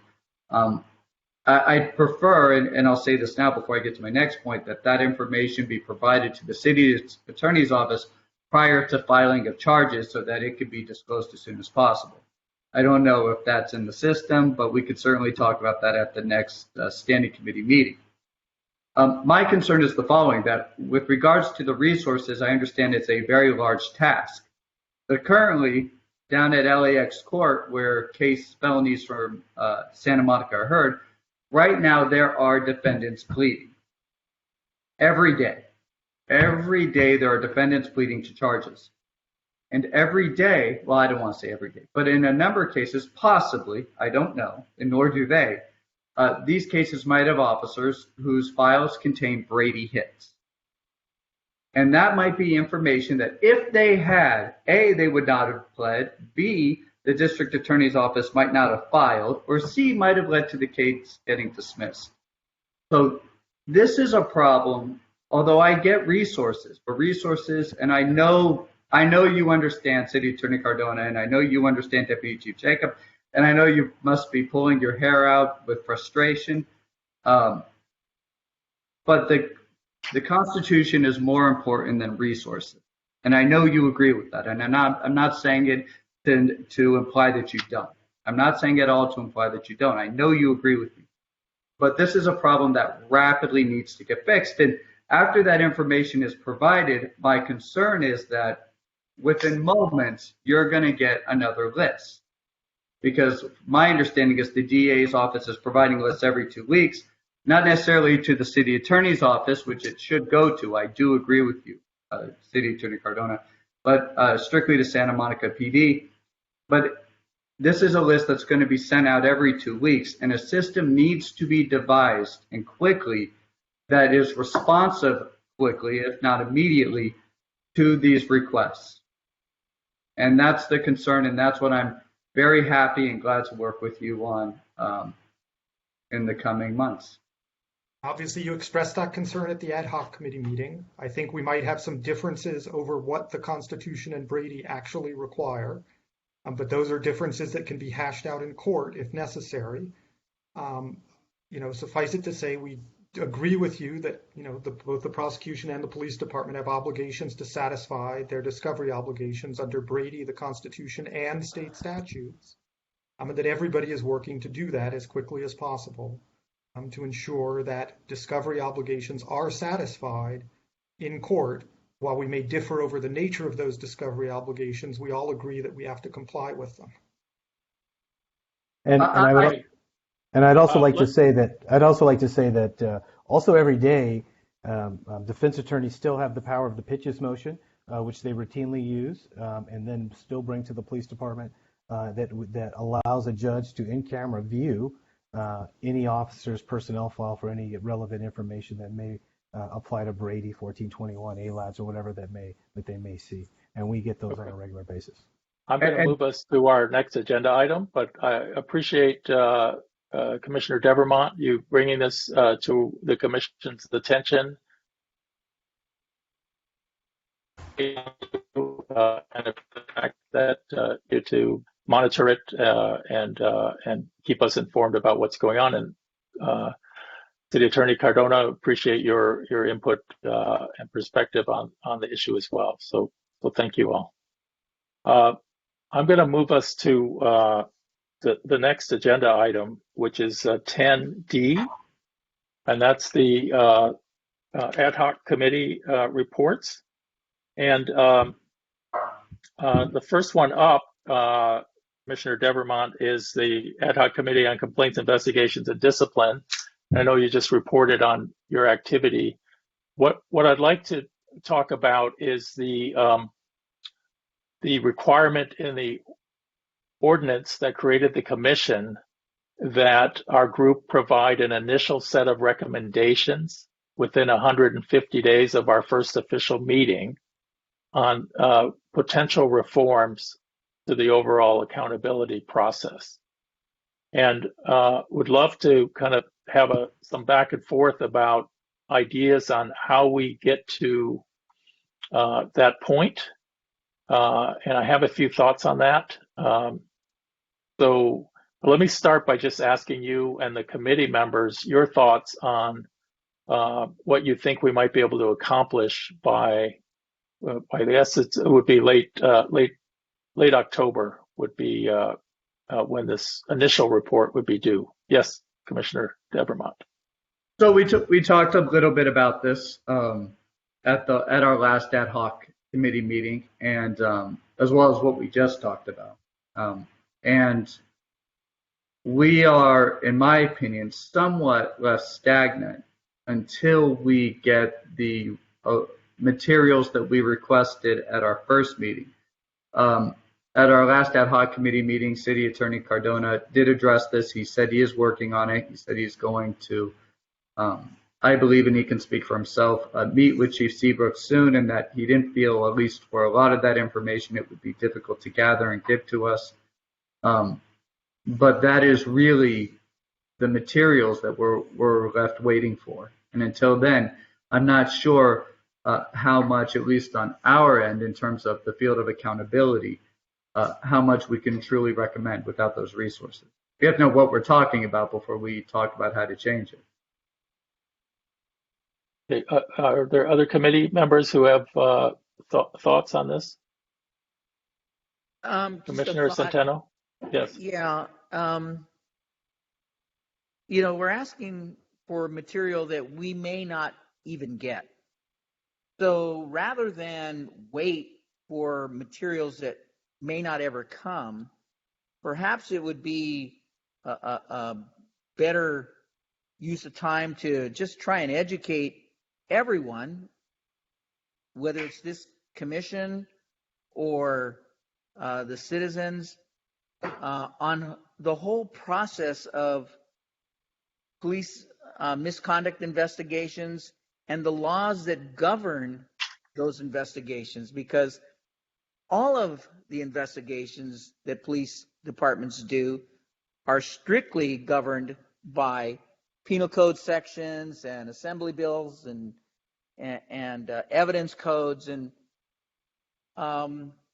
you have a lot of attorneys already involved, both on the police department, the police officers unions, the city attorneys, the district attorneys, and if we're able to educate ourselves and educate the citizenry, I'm hoping that we can alleviate the mysteries and the misperceptions that there's some clandestine, action going on that perhaps isn't going on. Thank you.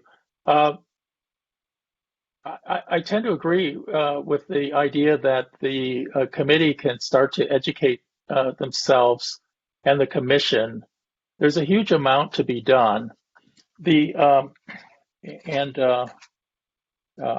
tell you, I'm the one that put in the initial reporting period in the draft recommendation that became the ordinance, and I put in 90 days, and the city council said, no, they're never going to make it. So they added more time. But really, the mission is this.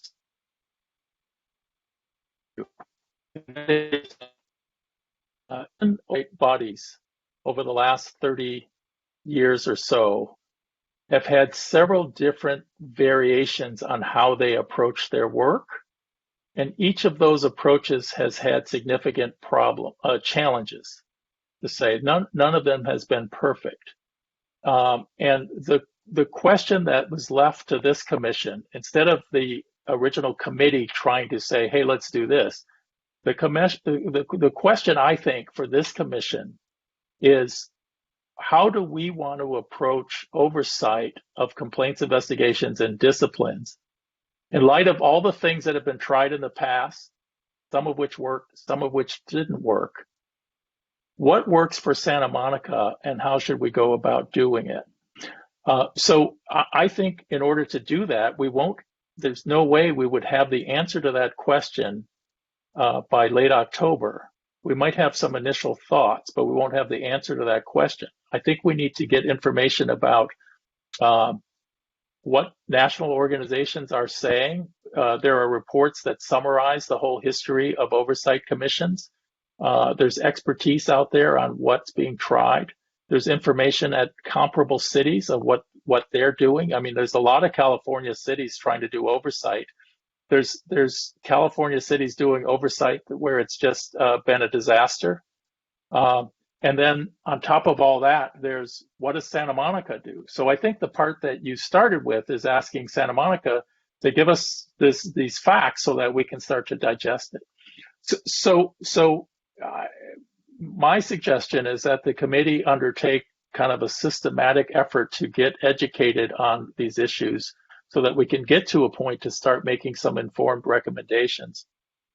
And, sorry to go on and on, towards that end, I circulated to the committee members, and I'll send it to all the commissioners, Chapter 7 of the New Era of Policing, a Public Safety report, which has the topic accountability.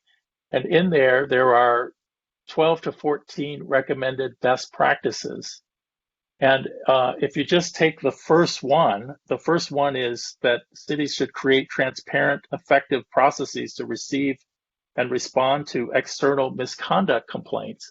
If you just take that one alone and then ask ourselves, well, how does it work in Santa Monica? I went on the website today and there's some information about how to file a complaint. My initial reaction is, well, this is not probably what we mean by, transparent and effective. So there's probably some work that could be done just on how do we receive complaints and how do we keep track of them and how do we let the public know that these complaints exist. So I think there's a fair amount of work to be done. And again, my recommendation is that we just try to undertake systematically to start to educate ourselves. And I suspect that by October, what we can have is a report that explains what we're doing. And if we have some preliminary ideas on where we might be headed, we may suggest that. All right, I'll stop there and go to Commissioner Scott. You're on mute. Okay, thank you.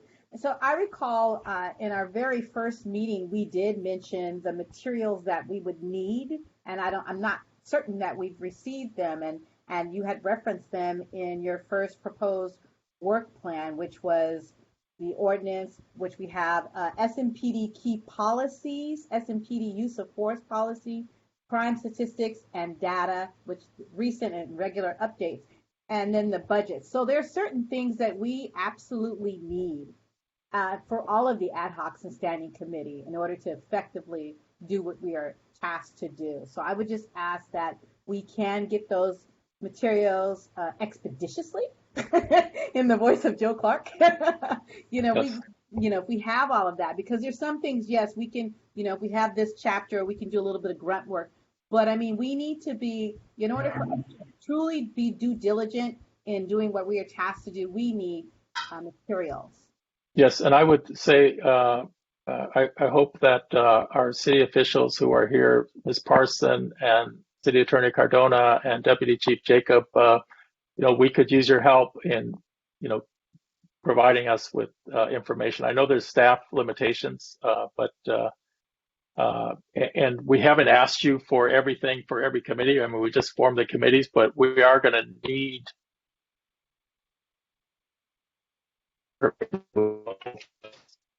understood.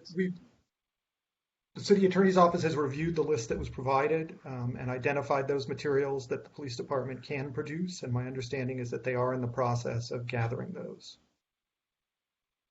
Thank you. That is correct. Commissioner Devermont. Yes, go ahead, Deputy Chief. No, I was going to say we are in the process of gathering, but some of the things that are asked for, we just simply cannot do because we don't have our technology doesn't allow us to do it. And so we're catching up on one of the ones, Commissioner Devermont, you asked for race and gender of all traffic stops from 2015 to 2022. We can't do that because we don't. I can give you race and gender of people we have cited, but we are not RIPA compliant until 2022. So we are working on that process now. So and because of our antiquated equipment, we're getting an upgraded CAD RMS system, which will track all of that for us now as we move into the future. And we are looking at options to get that particular data on everyone that we stop, as the officers will be promoting. But I can't go back to 2015 and give you that information. And so, yes. Thank you, Commissioner Devermont. I can't speak for the commission as a whole. I could just tell you the intent. Obviously, if you could only give, or in my opinion, if you could only give those cited because you don't have access to the others, that would be okay with me. It was officially the request was made on as the commission as a whole, and therefore a motion would have to be made to amend it. Correct me if I'm wrong, Chair Brown. But I personally would be okay with that. My question for you is not to put you under the gun. As you heard, we do have a deadline where we do have to do a report. I believe actually some of the information has been provided to another source. I believe City Attorney Cardona at the last ad hoc committee meeting stated that records. Yes.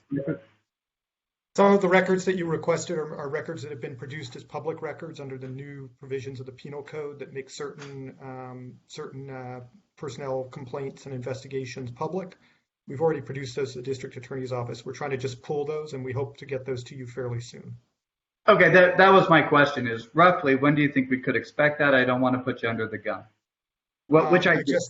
I just have to wait for our person who deals with our public records request to get back, which should be next week. I will talk to them and try and get those as quickly as I can. Thank you very much, sir. Very much appreciated.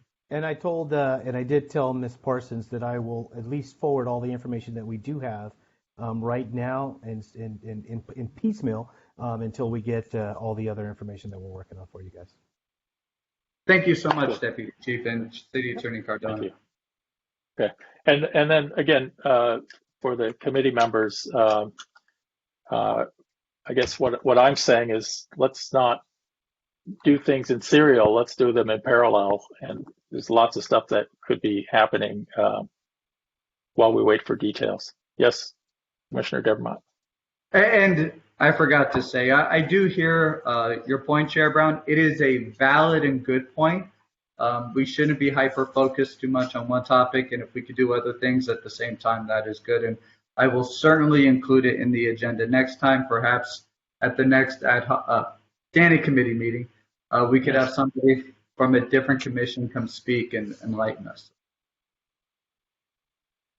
Yeah, or collect what's been written about. There's a number of new oversight commissions around the state. That have ramped up and are trying different things. And once we get the new Inspector General in place that's supposed to support our commission, we could ask them to run around and collect some of that information for us. Commissioner Miller? I think the topic's been fairly well covered, but I'll just add, I do have a concern that the timing of provision of materials from SMPD or from other sources in the city could actually be impacting policy development. And I think that's something we need to be vigilant about. Thank you. Commissioner Rahman?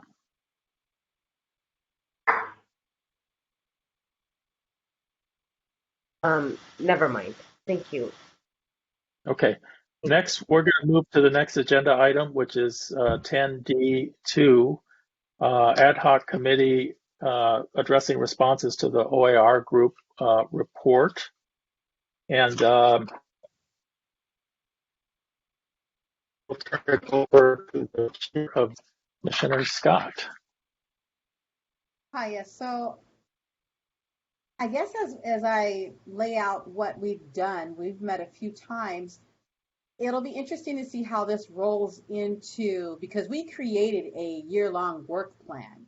So this is going to be interesting to see how this folds into these new ad hoc and standing committees. So I'll go ahead and review what we had for our report, and then we can kind of talk through it, I suppose. Sure. So first and foremost, our ad hoc themes, now defunct, I guess is the better term, now defunct ad hoc themes committee requests a letter to be written on behalf of our ad hoc committee to interim SMPD Chief Seabrooks, inviting her attendance at a study and or listening session to specifically address the following points based on OIR's recommendations. And those 3 points are the body camera footage, speak to the truth about what occurred, and offer any commentary about what occurred, and perhaps offer a statement on next steps, if any. And when I say what occurred, meaning the 50-50 use of body cameras by the officers on that day in question. And as we look further, is the issue now closed? What can we expect? So these are the thoughts we'd like to hear from our Chief Seabrooks. Another point that we'd like to discuss is the false narrative, addressing that initial narrative of what occurred versus what actually happened. Address the changes that have been made or in the process to rebuilding community trust, and look to collaborate with the commission with the restorative justice session. So again, this is the second point that we'd like to hear from Chief Seabrooks on. And then our third point is just speaking on SMPD culture and what has changed in light of the OIR report.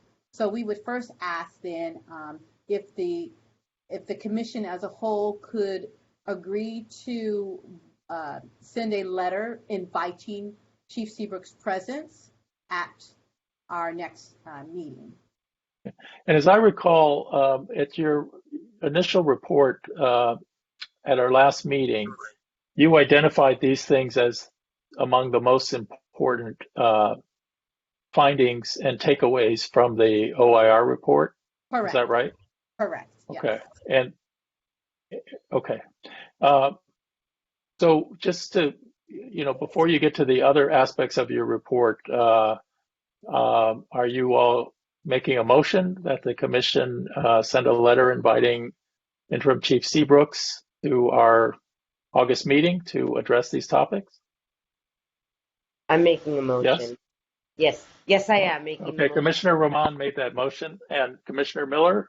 Seconding the motion. Is that a second? Okay, any discussion or questions about this?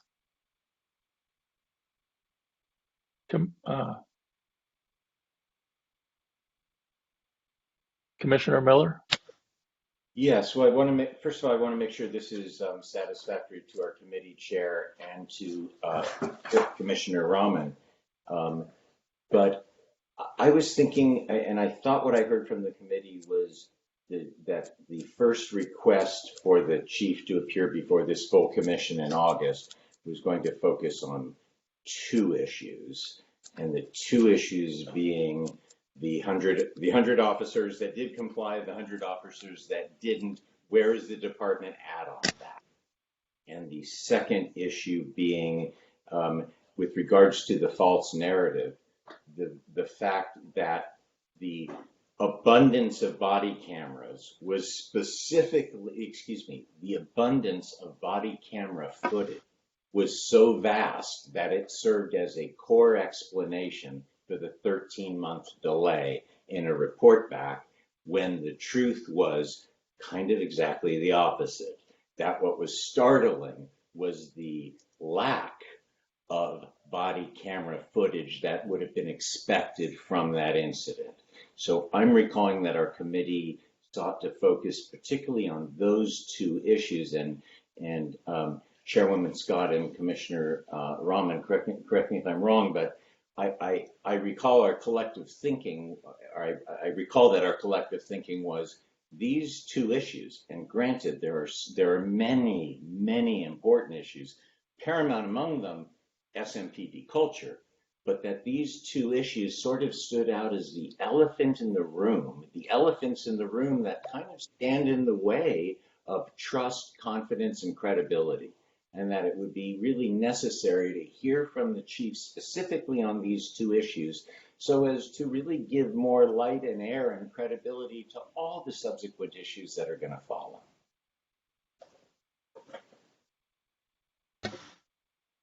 Right. And you are correct, but I also did have the SMPD culture because I think at the end of the day, it still intersects with both of those two topics.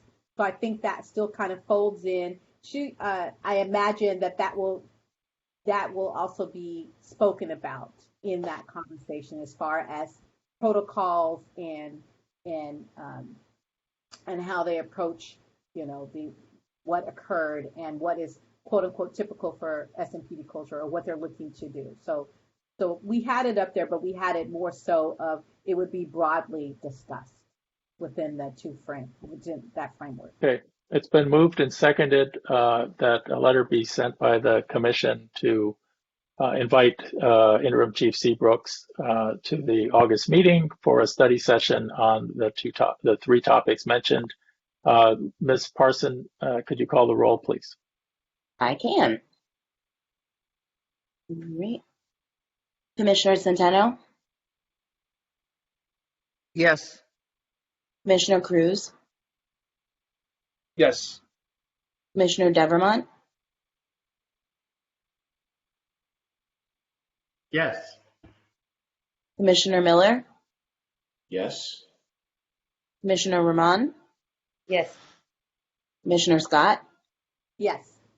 and Chair Brown. Yes. Okay.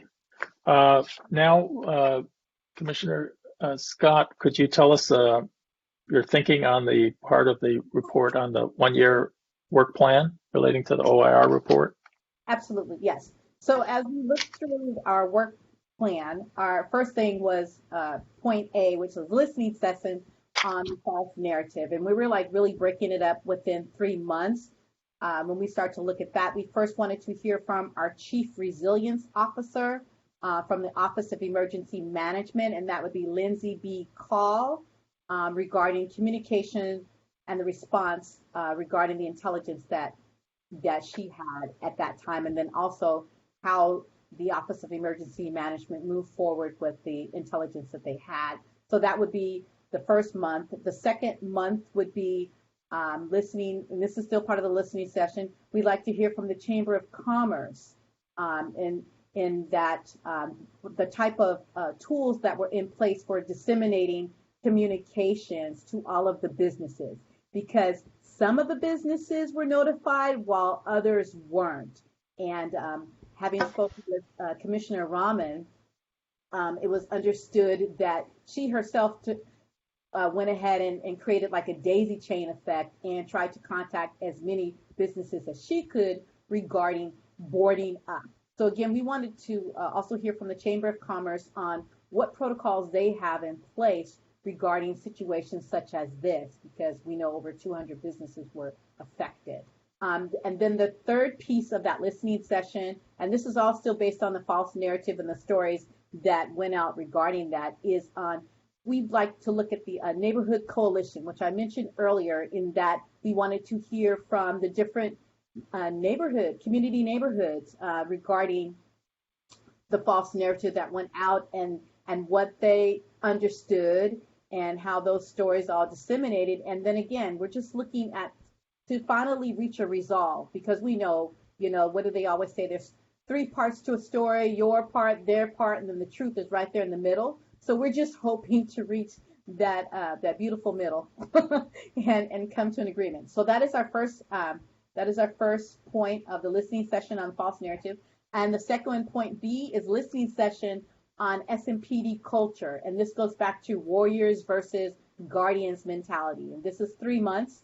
The first listening session would be on leading experts on police culture. So we'd like to hear, and this kind of speaks to Commissioner Cruz, and that we'd like to hear from the experts on what is going well and what we've seen as problem areas regarding police culture holistically, whether that's SMPD, but also comparable. And I'll go into comparable in like what you mentioned earlier, Commissioner Brown, in our second piece, which is comparable commissions. So we know that several of our neighboring cities and even cities across the nation have created now these same public safety oversight commissions. And we'd like to hear from them as well. If we can get members from different commissions just to see what they're doing. right? And be comparable on this whole warrior versus guardian mentality and what they're now looking to do as they start to reimagine policing.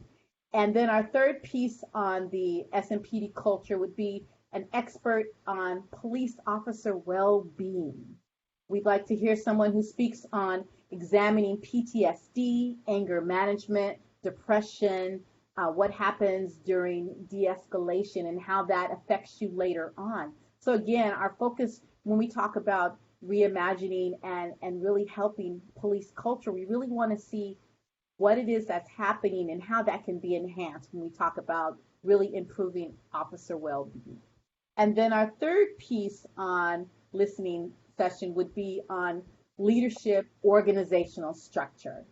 So our first thought with that first month would be listening from the interim city manager, which is now John Jalili, right? So we'd like to hear from him regarding what does the organizational structure within SMPD look like? What is it supposed to look like? That second month would be hearing from either our interim Chief Seabrooks or whoever the leadership or representative, if that's Deputy Chief Jacob, whomever it may be, if they can speak again on leadership, organizational structure, and this is even regarding in light of the OIR report. What are we now doing? What have we fixed? What is left to be done, right? And just moving forward.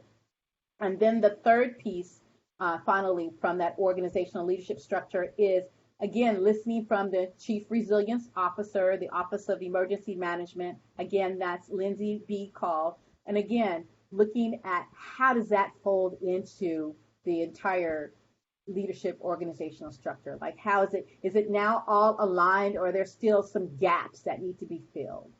So this is what we've looked at. And then again, now that we are defunct, how will these now be folded into what we've now created from our standing and ad hoc committees?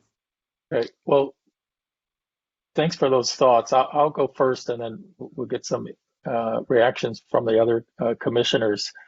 I think those are all interesting topics and fairly ambitious. It would take some organization to figure out how to actually pull it off. In addition, I think there's additional work that comes out of the OIR report, and I've got a couple of thoughts on that. One is we all know that I believe next week we're going to get the SMPD's response to the OIR report, and the City Council has asked us, the Commission, to provide within 60 days of July 13th, so by mid-September, to provide them with a responsive work plan for how we're going to incorporate the OIR report and the response into our work. So I think that that work should be done by the new committee we just created tonight. So that's going to be a fair amount of work. That work being the work plan that the City Council asked for us to develop to explain how we're going to incorporate information in the OIR report and in the SMPD response, how we're going to incorporate that into our overall work plan. Like, what are we going to do about it, basically? And you may probably have made a dent in it from the work you've done already. That said, every time I read the OIR report, I have different reactions. I think that you can read the recommendations, you can read the text that's apart from the recommendations, and you can read the lines and interpret things from what wasn't said, but what was implied. So today recently I went through just the recommendations, and I found that there might be 3 categories of recommendations that fit within our new committees. And I made some lists. There's about 1, 2, 3, 4. There's 8 or 9 that fall under use of force. And I think the use of force committee could probably address them. And the recommendations are along the lines of the department working with the community should consider, this aspect of its policy or that aspect of its policy or how it's going to do this in the future and the like. So I think the use of force committee could do some of that. I think under policies for dealing with First Amendment activity and when it may become unlawful, there's probably another 7 or 8 recommendations that are along the lines of people needing more training or the policy needs to be revisited and the like. I think those could be addressed by the new committee we formed tonight, the protests and crowd management systems. And then I think there's a good number that fall under the accountability standing committee. And that would be the stuff relating to the body-worn camera policies and the bullet point list of incidents that they do have body camera footage for where they thought there should have been a referral on those and some other items. So what I would suggest is that as the committee starts to work on responding to SMPD's response next week, you take into account these ideas, and I'll come to the committee meetings and give you lists of how these shake out. So I think what you've done already is interesting and ambitious, and I think there's additional significant stuff that we probably should do and perhaps could be distributed to the other committees. So I'll stop there and see if there's comments from other commissioners on this. Commissioner Rahman. Thank you. So I have a couple of questions for City Attorney George Cardona. So if you could give me an idea of, or give us all an idea of when the Inspector General individual is coming aboard, or when that decision would be made. I think Lisa Parsons in a better position to answer that since she's been handling the recruitment. I can do that. Yeah, the selection has been made. We have been finalizing the details of the contract. The contract has been submitted for approvals. It goes through a number of people in the city to be finalized, and then we will be able to bring them on. It's taking a little bit longer because the contract was being processed during budget season when our finance department was quite overworked. But they have promised me to move as quickly as they can now that the budget has been passed. Great. I do have a second question, and I don't know whether it falls to Lisa, you, Ms. Parson, or City Attorney George Cardona. Is there a difference in who governs? So, for example, in our city council appoints the city manager, correct? Yes, that's correct. The city council appoints the city manager, the city attorney, and the city clerk. Great. And the chief of police and the chief of fire is appointed by. They are appointed by the.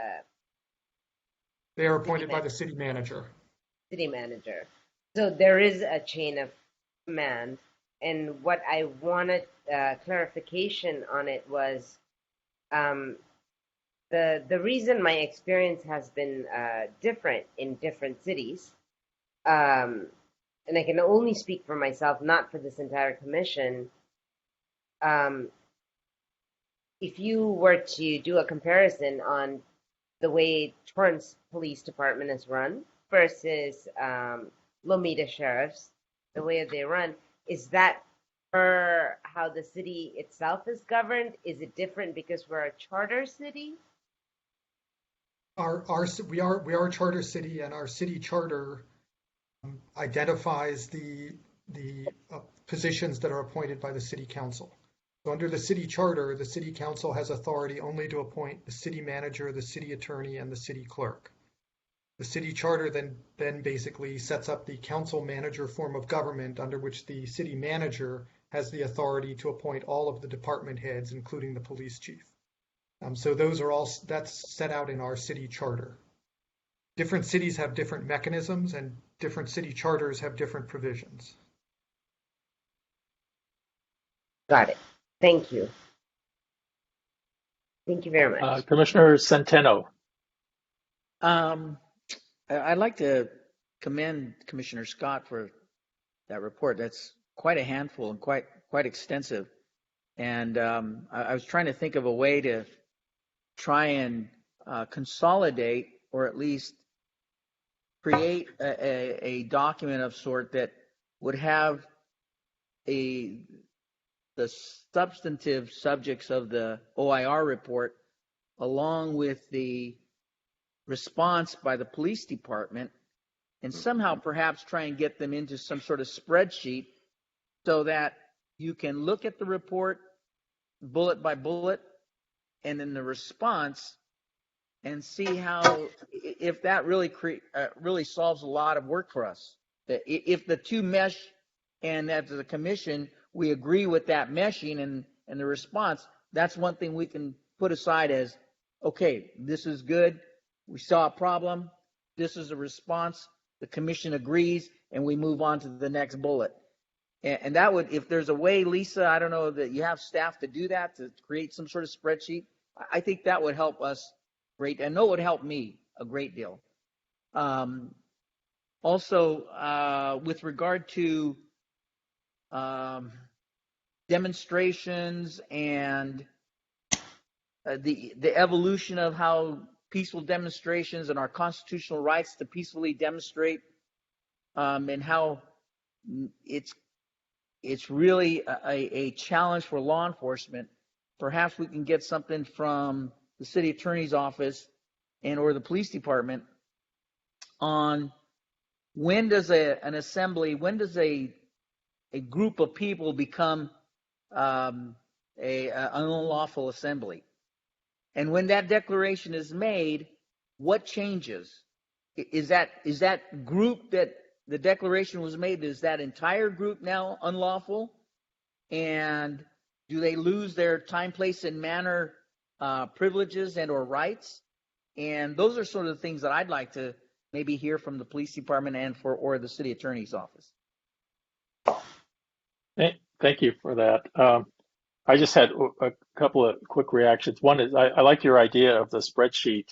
One of the things that I think, though, we shouldn't do is on many of the topics, I don't think it's sufficient for the recommendation to be that the policy should be updated and the response be, yep, we updated it, and then conclude that we're done. I think the missing piece is the community dialogue about the policy. And so it would be a good thing, I think, if we have the list and it says that the department did in fact do something to respond to the recommendation, and in their view, they're done. But I still think there's the to-do of now having a dialogue with the community through this commission about the important topics, at least, before settling on what actually the change should be. And then I like your point about the issue of declaration of unlawful assembly and what it means. And I think that's also a dialogue that has to happen, not just an explanation, but a dialogue about what is the community's view on what it means as well. But I appreciate those points.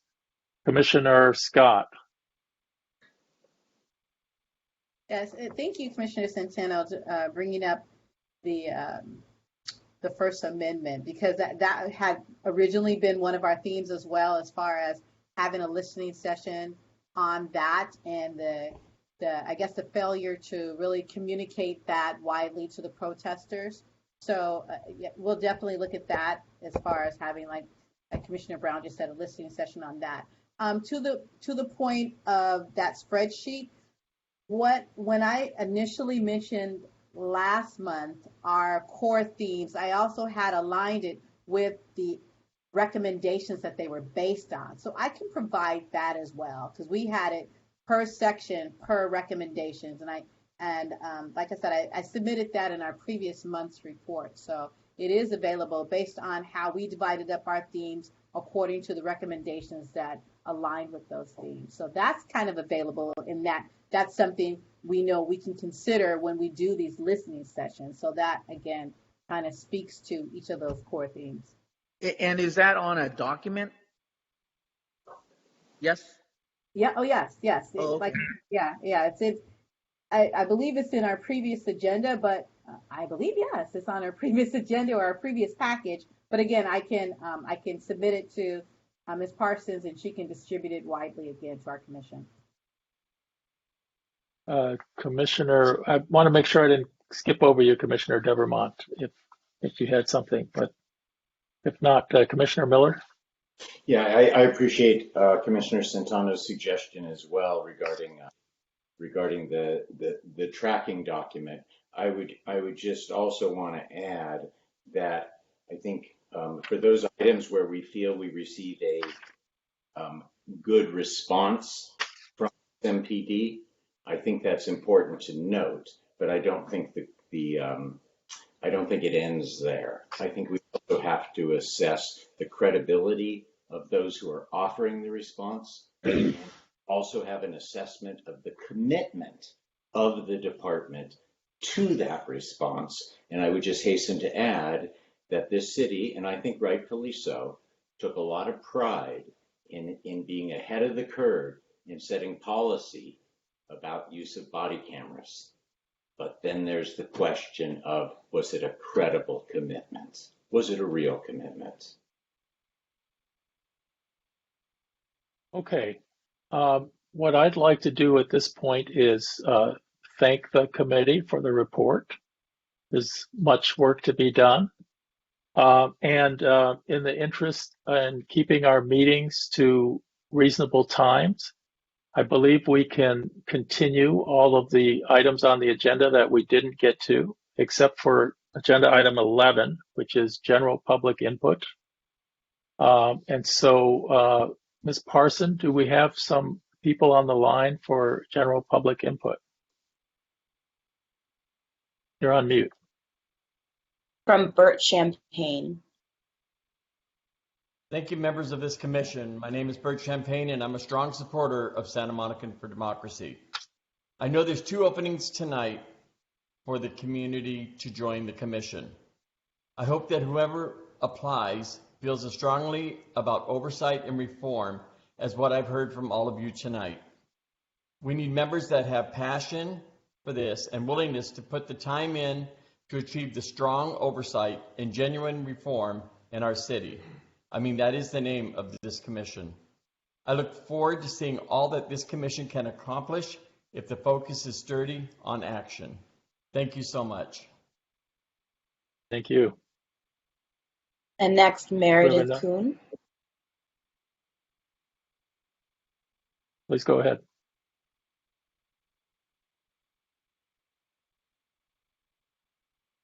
She's on mute.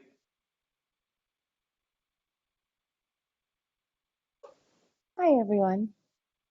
Hi. Hi, as I was introduced, my name is Meredith Kuhn, and I'm an organizer for Santa Monicans for Democracy. I'm just speaking up tonight to voice my hopeful expectation that this commission will focus on concrete outcomes in regard to policy reform and not just discussion. I'm really encouraged by what I've heard so far by many members of this commission, but need for reform is urgent and timely. The events of 5/31 put Santa Monica on the news and not in a positive light, and it's likely that in the future, and even possible the near future, there will be a similar lawful demonstrations, and we need to ensure that the city is prepared to keep these people safe while protecting other parts of our community as well. Thank you all for all the work you do, and I really look forward to seeing what you all are able to accomplish. Thank you so much. That's all I have to say tonight. Take care. And seeing the final commenter, Thomas Medrano. Please go ahead. You may be on mute also. Hello, can you hear me now? Yes. Oh, sorry about that.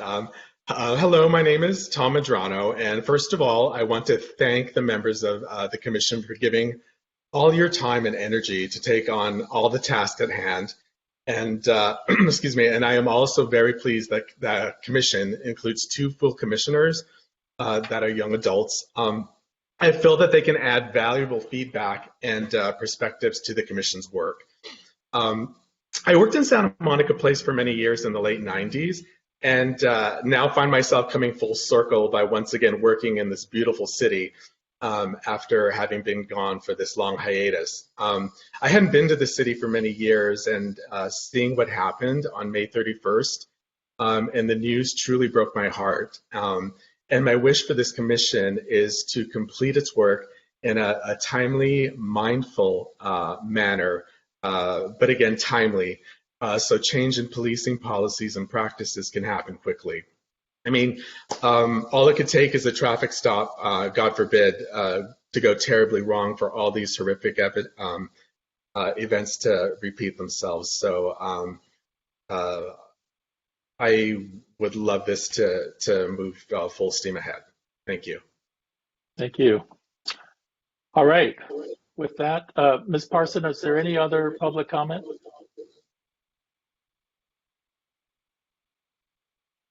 No, there's none. Okay. We will adjourn the meeting here. Thank you all for your participation. It was an excellent and thorough meeting.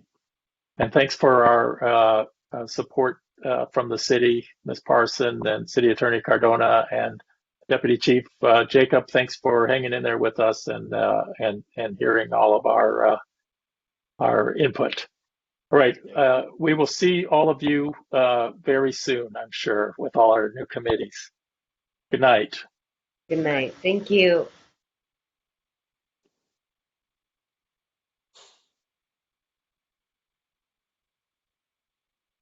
Okay.